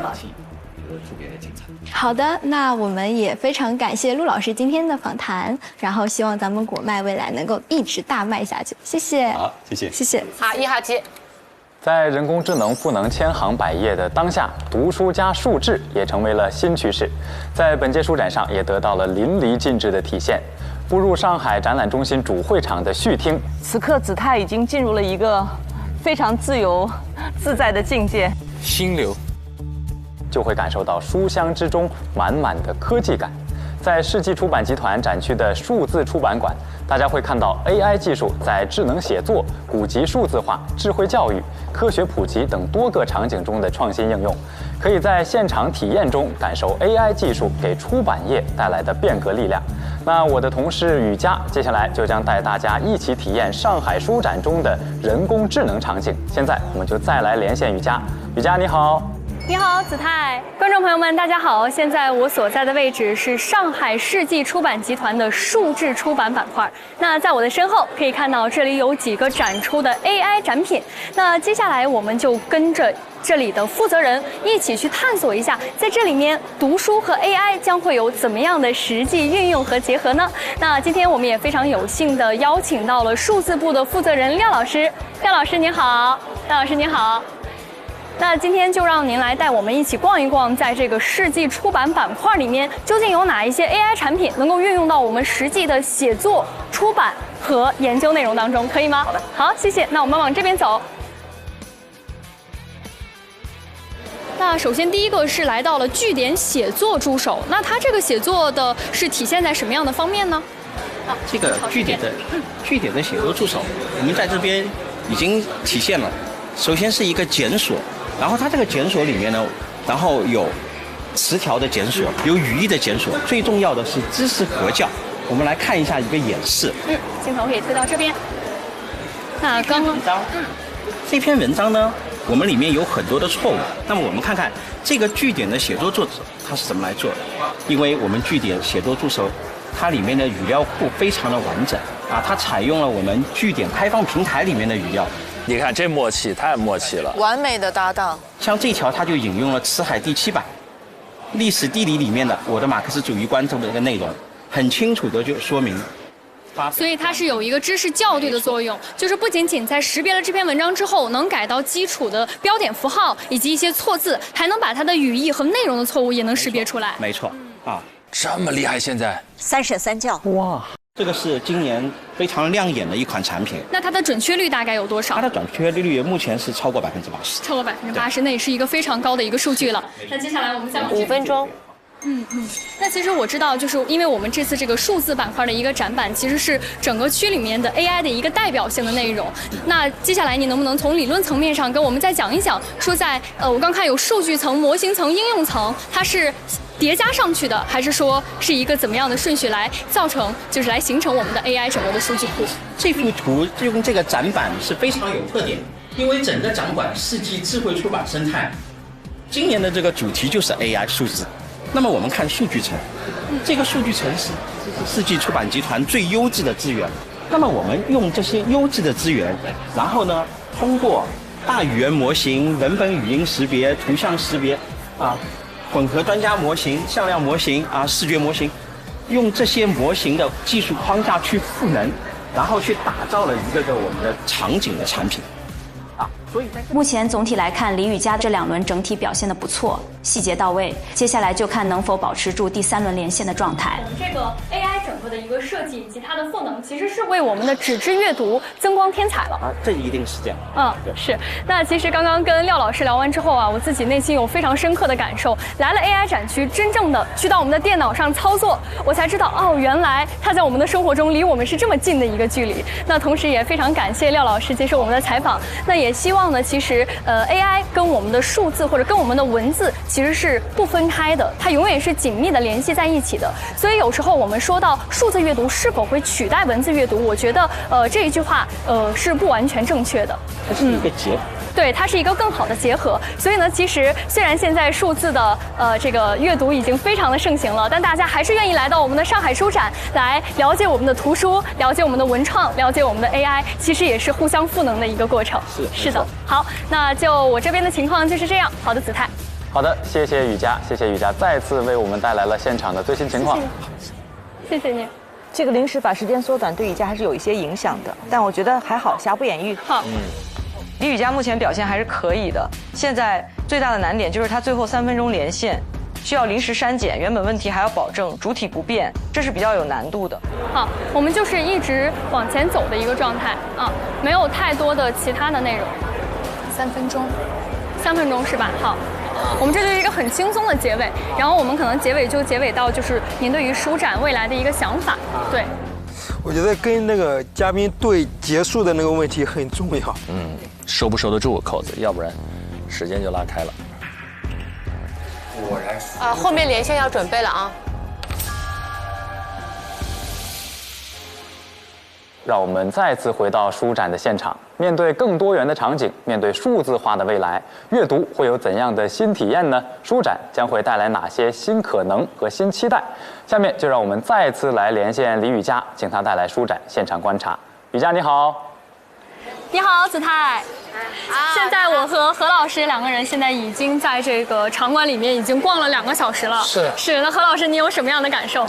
感觉稍微有点累了。有点累了，是不是内容太丰富了？对，它的整个布展还是很丰富多彩的。既有纯粹的图书，也有新科技，它的一些新发展，还有一些周边产品。庞真可太好了。几年之后再来到这个书展的感觉，您觉得跟之前肯定是有很大的变化？那您觉得，这个变化是从何而来的？出的正派书比过去要多了。是。那其实这一次我们在逛展的时候发现了一个很大的特点，那就是有很多的年轻人，大包小包，甚至拉着行李箱来买书、来买文创。是，因为像书展，我看它这次打折力度也非常强劲，都是5折。所以他们以后可能青年人以后可能就会以上海书展作为他每年一次集中购买图书的时间或者场地。对，因为之前大家可能都是在线上买书，没有这样一个这么大的像集市一样的一个空间和环境。而且你可以做物理性的接触，你可以看，你可以翻，所以它是体验是不一样的。总上来这还行，还行。没出什么岔子，还可以。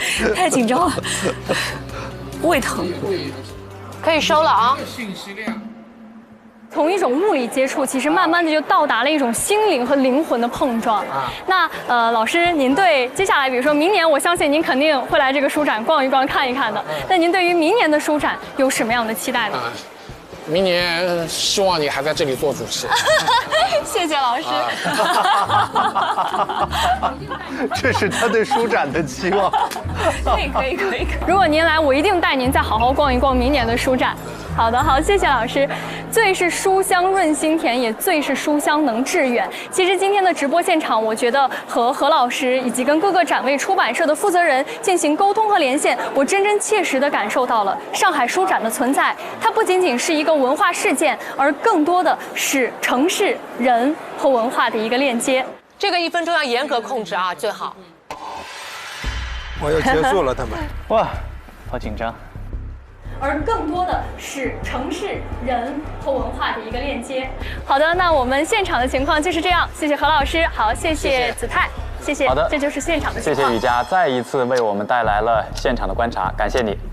今天我们和各位网友、观众一起走进了上海书展，体验了这场阅读的嘉年华，城市的文化盛宴。哇，最后首尾。本届书展不仅是出版社、作者和读者的欢乐聚会，更通过各类奇妙的转化和混搭的玩法，为书籍这一精神食粮赋予了更多的味型，也为书香之城增加了更多的可能性。一座城市的伟大，不仅在于其经济的繁荣，更在于其精神文化的丰富与深邃。当阅读融入城市的每一个角落，成为市民生活的一部分时，这座城市就拥有了更强的文化认同感和向心力。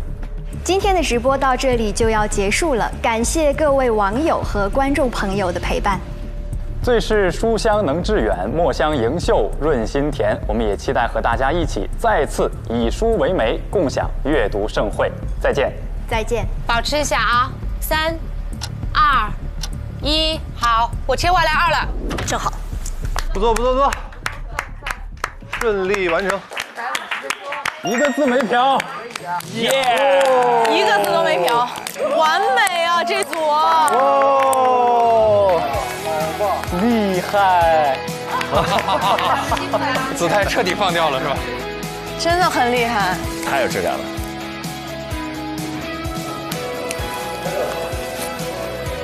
我太厉害，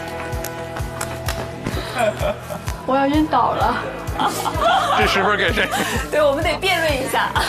我肯定觉得该给我们。哎呦，还得给分。太好了，我们这场圆满结束，耶！谢谢老师，谢谢老师，谢谢老师，耶！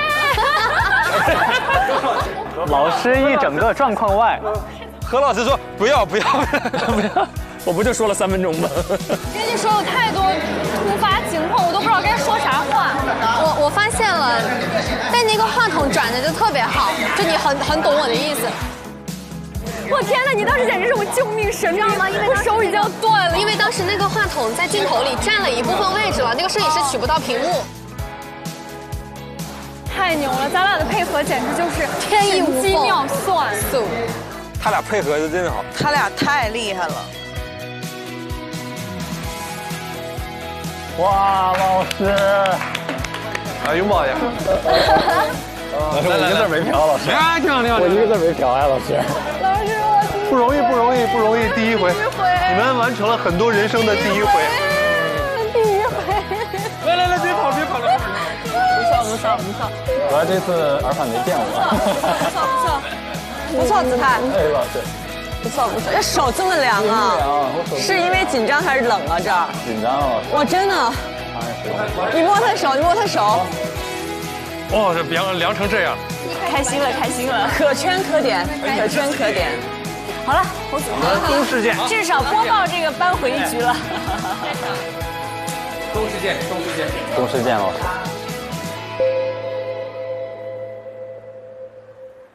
啊，这太爽了！好久没有看着，就是心里面对，酣畅淋漓，就是完全是在享受这个过程。陶醉了，我们进到内容里去了。我想去上海书展了，我想买那文创了，那14行诗，那可爱的小包都打动我了。他们太有这个能力了，带入进去了。而且你知道这样的直播特别难，因为它是个静态直播，它没有任何事情发生。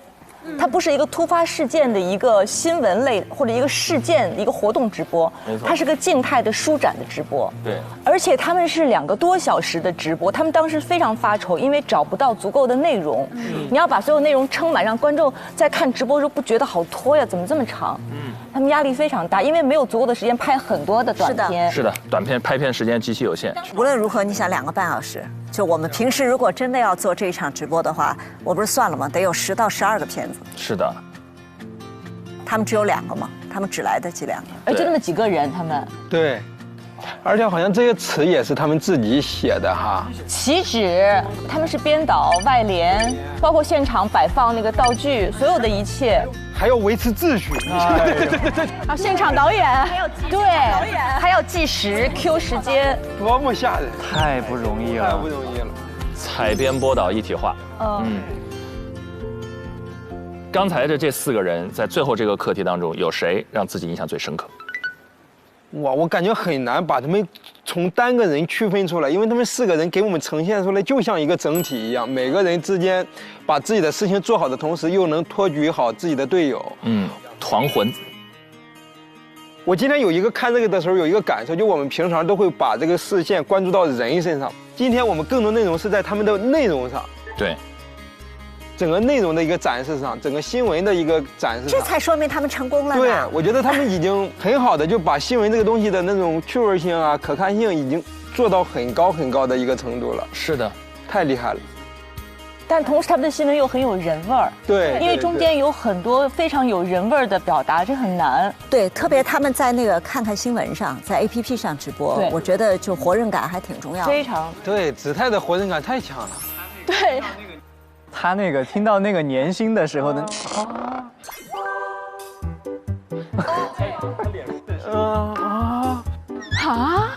表情包，对，他脸瞬间变了，他有一个。我觉得这一段会被截下来，然后被二创。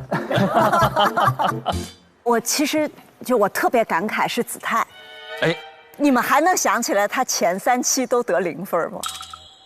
哇，是，你看他今天的表现，你还能想起来前3期他是0分吗？对，他是00后组合的一员，我想起来。00后确实，现在已经完全，他进步太大了，现在已经完全脱胎换骨。就子泰进步确实肉眼可见的进步，这1个月，他来的太直了，真的是来的太直了，都有点羡慕了。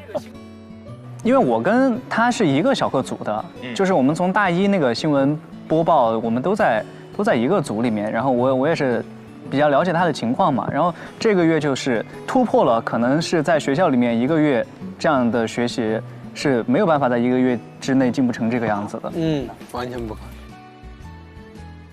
我特别高兴，你知道，因为子泰让人最担心的，有一天我甚至问他，我说你不会退赛吧？他跟王玉2个人那个最后分数出来，王玉得分，他没有得分。然后在办公室里面，他当时快哭了。我当时别的我都不担心，我说子泰你不会退赛吧？他说不会的。我说你们签了约是吧？我当时真的很怕他，因为他当时那个表情，我就下一步就说哦，那我就不干了。我很怕他退赛。他的抗压能力是挺强的，挺厉害的。我其实能够理解他那种心态，就表面上云淡风轻，但所有压力放在心里的这个人，一个人总有到你承受不住的那个时候呀。每个人都有那个底线，我就怕他当时已经突破他的底线了，很紧张。但我对子泰的感受是，以前你会觉得他是总是给人一种不踏实的感觉，不太放心。但这一次看着他，你的心是完全沉下来的，因为他整个的无论是语态也好，包括他的表情也好，他身上有一股让人信赖的感觉了。是的，这一次真的，你看着他就会有那种特别强的那种信赖的感觉，你就会相信他不会出问题的。对，这个感觉好像从他说第1句话，我俩就有那种感受。就你就感觉他这一次不会有任何问题，不会让你替他担心，不会飘，一个字都不会，一个字都不会飘。而且前面就是也拍到了他去练习的那个镜头，我就觉得他真的是把这个新闻稿就是完完全全的就是刻在了自己的内心里面。然后我在听的时候，你就感觉他的表达像那个我们所谓讲的语流啊、重音的那个，就是很自然的落到了最恰当的那个地方，有备无患，对，胸有成竹，游刃有余了。我有一个对雨佳一个特别印象深刻的细节，就是他采访那个廖老师，那廖老师不是在那个电脑屏幕上演示吗？就他演示这个电脑这个过程，其实对于受众来说是要一点理解成本的，因为他讲的是一个技术上的东西，就这个电脑我们怎么东西检索出来。但是当时雨佳有一个特别好的，就是他既没有打断他，但是在他有一个气口的时候，他立刻就说：“我明白了，其实这个功能就是有非常高的校准功能。”他在一个最恰当的时间，就立刻帮观众用清晰的声音传递出了这个环节的重点，所以就让他整个的那个细节的撑起了他完整的链条。所以我觉得雨佳的那个细节会让我作为一个受众来说，觉得非常舒适。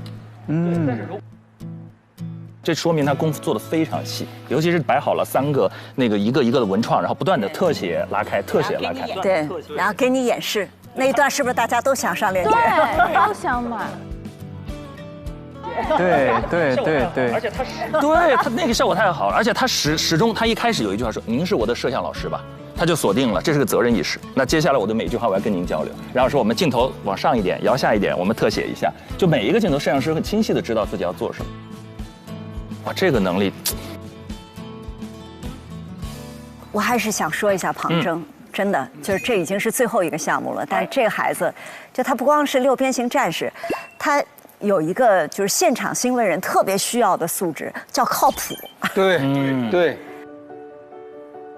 第一，你看靠谱就是眼里有活儿，对吧？他会意识到说，哟，你这个话筒往那儿塞，就是如果摄像拍的话，就会有你的手会在那个镜头前头，是，所以他要去绕后接，然后呢，他要去帮你找说，哎，采访嘉宾呢，然后赶紧给你领到位，是，然后挡着，然后保证摄像能够往后退，就这种眼里有活儿，其实是。就长期独立承担一个工作的时候，他知道每一个细节都会有导致胜败的这个因素。所以他要帮你把所有的缝儿都给腻了，就能够把所有的缝儿都给腻了的人，在新闻直播团队里，我都想要。哎呦，这个已经完全超出主持人的素质。当然了，这是干过直播配合的人才会去干的那个事情。他的摆位就是我要这件事情成，而不是我主持人一个人成。这特别稀缺的一个好品质。对，太厉害了。全林老师，待会儿领导来了之后，您就抢人。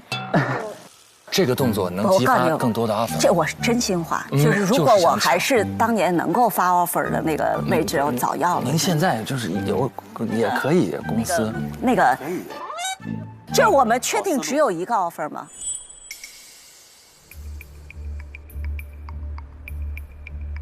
哇，太残酷了。不知道啊，但是一旦有人要抢的话，情况就可能。不，我觉得东方台的领导特别有眼光，这么好的孩子只给一个 offer。您说的对。这么有眼光的那个东方台的领导，这句话一会儿得再说一次。对，这剪下来，待会儿再播一次。对，这个劲儿啊，记住了，待会儿就是要 offer 的时候，咱们就是一顿要。记住了，记住了。各位弹幕凹粉们，觉得这一局谁的胜算更大？哪一组会是本次考核获胜实习生组呢？弹幕上的凹粉可以同步猜一猜。我们上一期的时候做过一个小小的预告，我们提到过安可剧场有一个特别的定制权益，会给我们提供一条线索，放在锦囊当中。安可剧场是腾讯视频为会员用户打造的专属定制权益，想看什么你来定。经过腾讯视频会员用户们的投票，成功的为俊林提供了一条最终预测的线索锦囊，感谢大家，非常感谢腾讯视频的会员用户对我们的支持。现在我们把这一条锦囊给到俊林。哦，在这儿啊，来，就在这儿，谢谢。我一看啊，我完全没有看，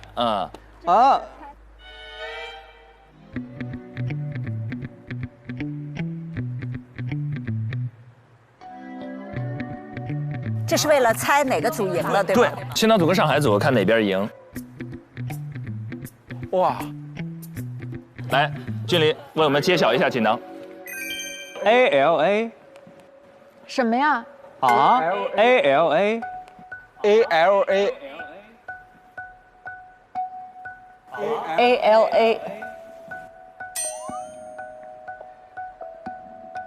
阿拉，这是什么？这是你们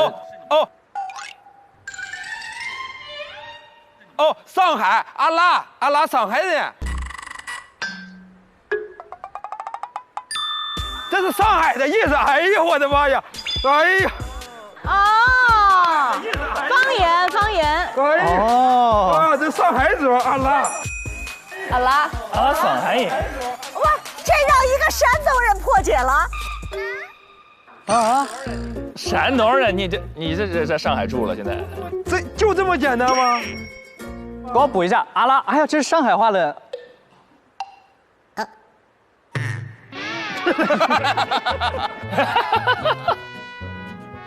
怎么我刚刚拿到就是你就把它给破解了？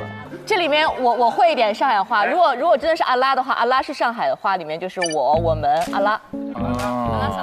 要不然就阿拉，要不然就是什么名字的缩写。但我觉得智胜分析的是有道理的。有道理的。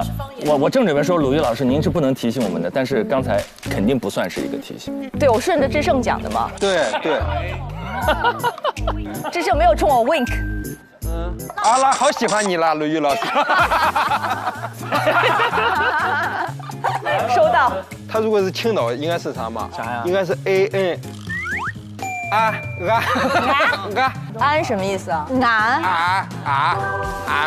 俺们山东人。来吧，那我们做出猜测吧。上海组、青岛组投票吧。这一轮的话，鲁豫老师就不能参与举手了。我们来举，我们觉得获胜的是上海组的，请举手。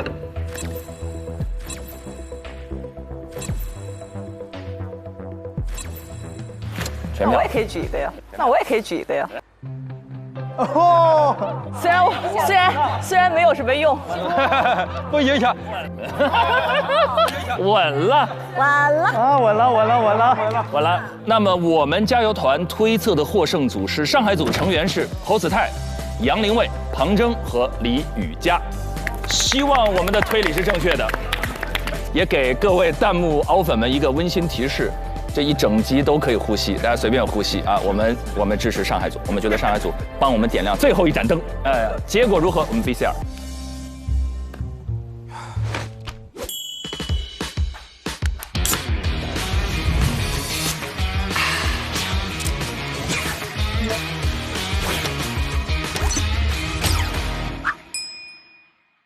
一起才叫拼。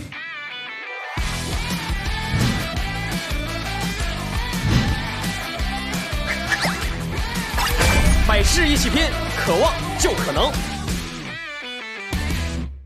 百事酷宝，今天天气怎么样？上海今天多云，28度到35度。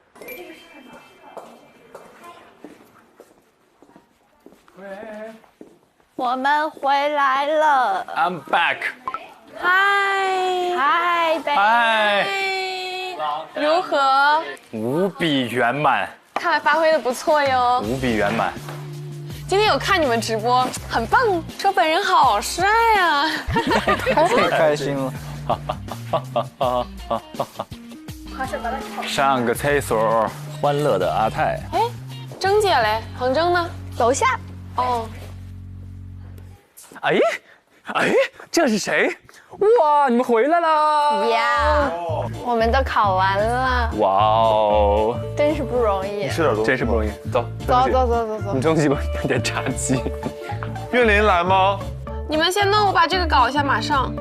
呀，猴子泰，快来！我们那个什么联盟。哇，几天不见，甚是想念你们啊！感觉好像半个世纪没有再见到你们了。干一个！快！你知道那天我一个人回去，发现制片老师在收拾你们俩的房间，打包了各种大小行李。你知道那一刻，我内心无尽凄凉。我们回来了。嗨！哇，重聚了，朋友们。浪子，你俩这个反应像疯子。征姐，怎么样？还可以，顺利完成。恭喜！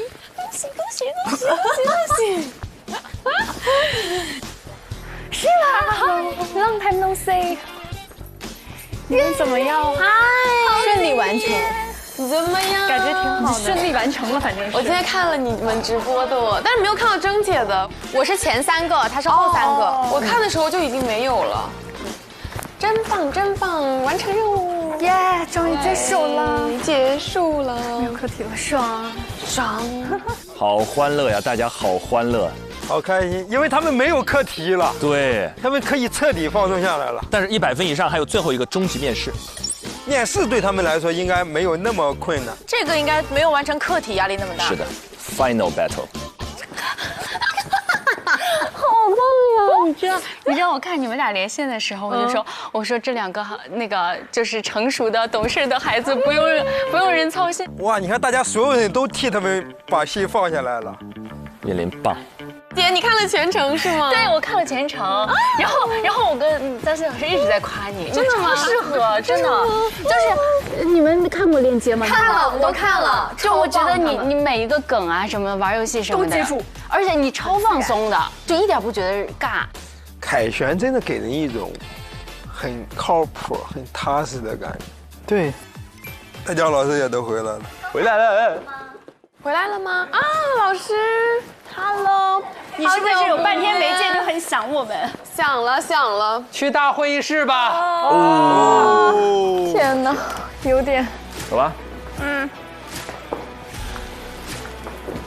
看外面夕阳好美啊。对啊，我也看到了。哎呀，来了，朋友们。我决定坐在这个位置。这是我第一次来到这间会议室当中坐的位置。还带笔记本干嘛呀？又不发课题。好伤感，这句话说的。就是你们很想要课题吗？也不是不可以。齐了，都到齐了。到齐了。好，首先要恭喜大家哈，完成了我们的终极课题的考核。其实一路上，真的我们4个老师都非常为你们操心，有多操心，就有多为你们所有的进步感到高兴。就我觉得在最后的考题当中，还是看到了一个不一样的你们，你们有非常全面的呈现了自己的各方面的能力，然后有蜕变，有进步，真好。那在宣布最后成绩之前，要不请几位老师也总结一下我们这次的课题，2句话。来，老师啊，西老师啊，你来总结上海啊，是2句啊。第1句，大家体现出了一个团队应有的精神和战斗力，大家也体现出了一个新闻人该有的业务能力和素质，大家最终的呈现超出我的想象。说完了，yes， 高度评价。好，那我来总结青岛2句啊，在这么大的困难之下，你们4个人都顶住了压力，突破了自己，承受住了作为一个年轻的实习主持人可能不需要承受的一些困难，我们都为你们感到骄傲和高兴。太棒了！好，我来宣布一下成绩啊。直接来呀！这个考核分数达到100分的，可以进入到我们的终极面试。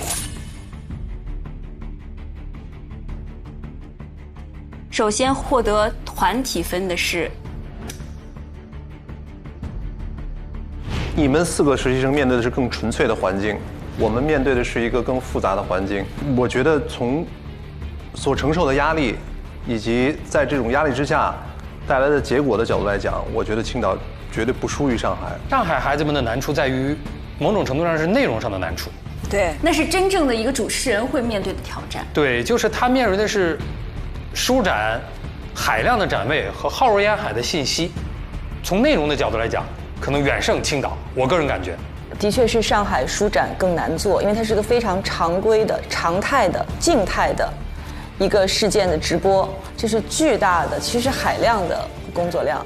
每年都会碰到一个课题，是一个很常规的操作，而青岛面临着巨大的挑战和不确定性。我就觉得，如果他们能够完成，他们就非常非常优秀了。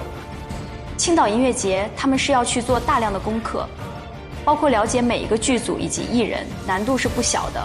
我们评判的标准到底是以最终呈现结果为准，还是以他们在各自的岗位上，在实际的情况之下表现出来的能力为准？大家都在为自己的学员争取。那一定啊！其实这个时候手心手背都是肉，就是每一次都如此。而且直接涉及到能不能进到终极面试。